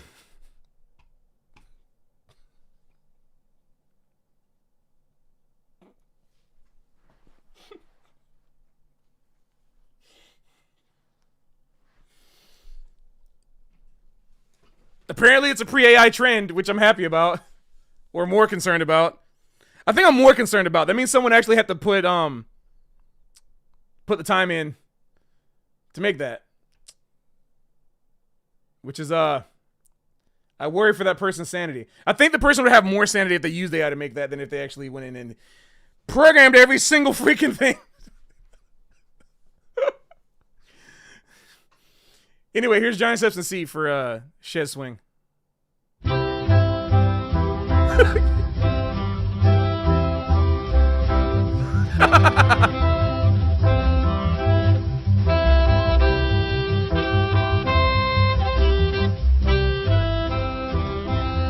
Swift keyboard is crazy.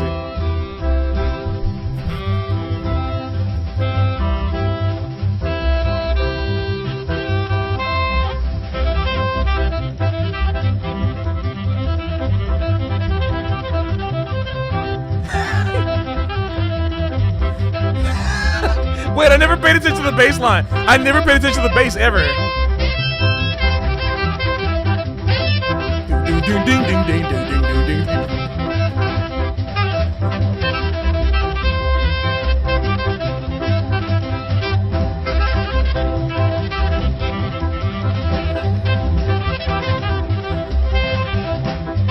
No, I hate it, bro. See, this is why pre-AI is the best, because this is a video of this is a Jazz Casual clip from them playing impressions. They timed the moment that he took a breath. They timed the moment he took a breath to link up with the moment that he took a breath in the video. Look.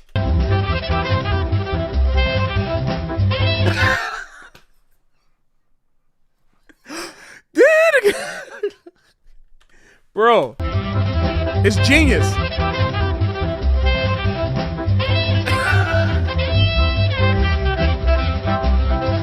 Yo.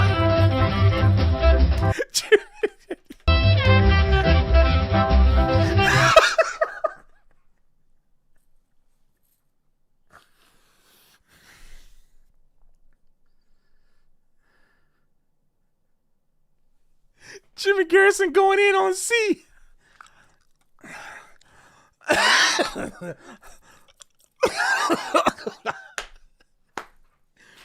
Jimmy Garrison going in on C. Jimmy Garrison and C.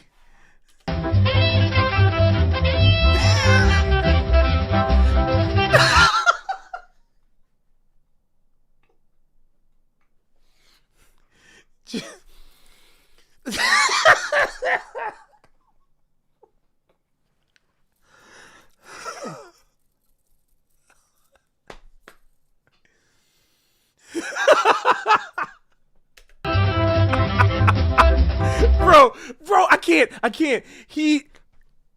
Who is up? Darwin L. This dude, 89 subscribers. Darwin L. he's a genius. Bro, he's a genius. I remember this originally. Bro, C. John John's Masters. I remember this not being a video, I think. I'm pretty sure it was just a recording at some point. I think, correct me if I'm wrong. But I don't remember the details. Just the freaking details. Like, the breathing is what gets me. Because, like, it got claimed. Unbelievable. Okay, so, like, if you don't know this original video, which is Jazz Casual, them playing, like, Alabama, the session where they play Afro Blue Alabama impressions, incredible session. Y'all should watch it. It's one of my favorites. It's a really, really good session. Because it's like my favorite era of training. But if you don't know the original video, you can completely get debated. Even if you were thinking, I don't know, wait a minute, man, like Elvin, like it doesn't look like he's playing at the same tempo, but I don't know, maybe I could be wrong. Maybe they sped it up. You wouldn't have any way of telling because they're never showing Train's fingers. They're just showing when he's breathing. It's genius. Look at this.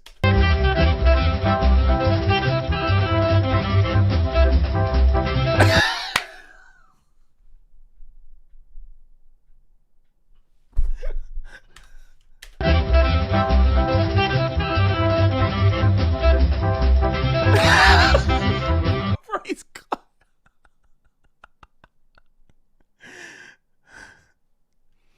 Jazz casual. Or Jimmy.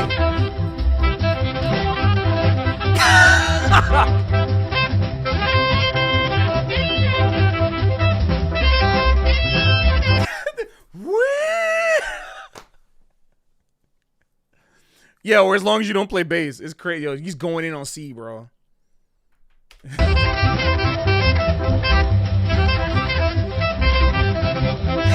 Bro, the veins in Train's head.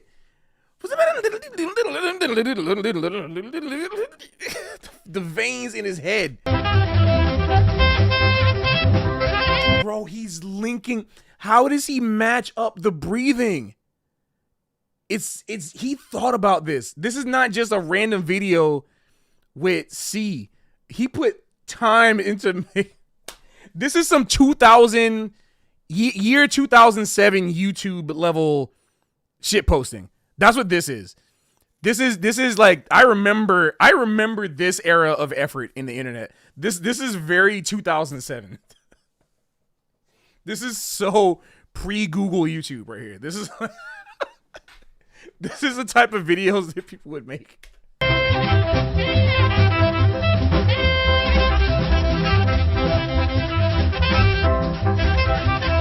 All right, that's enough C.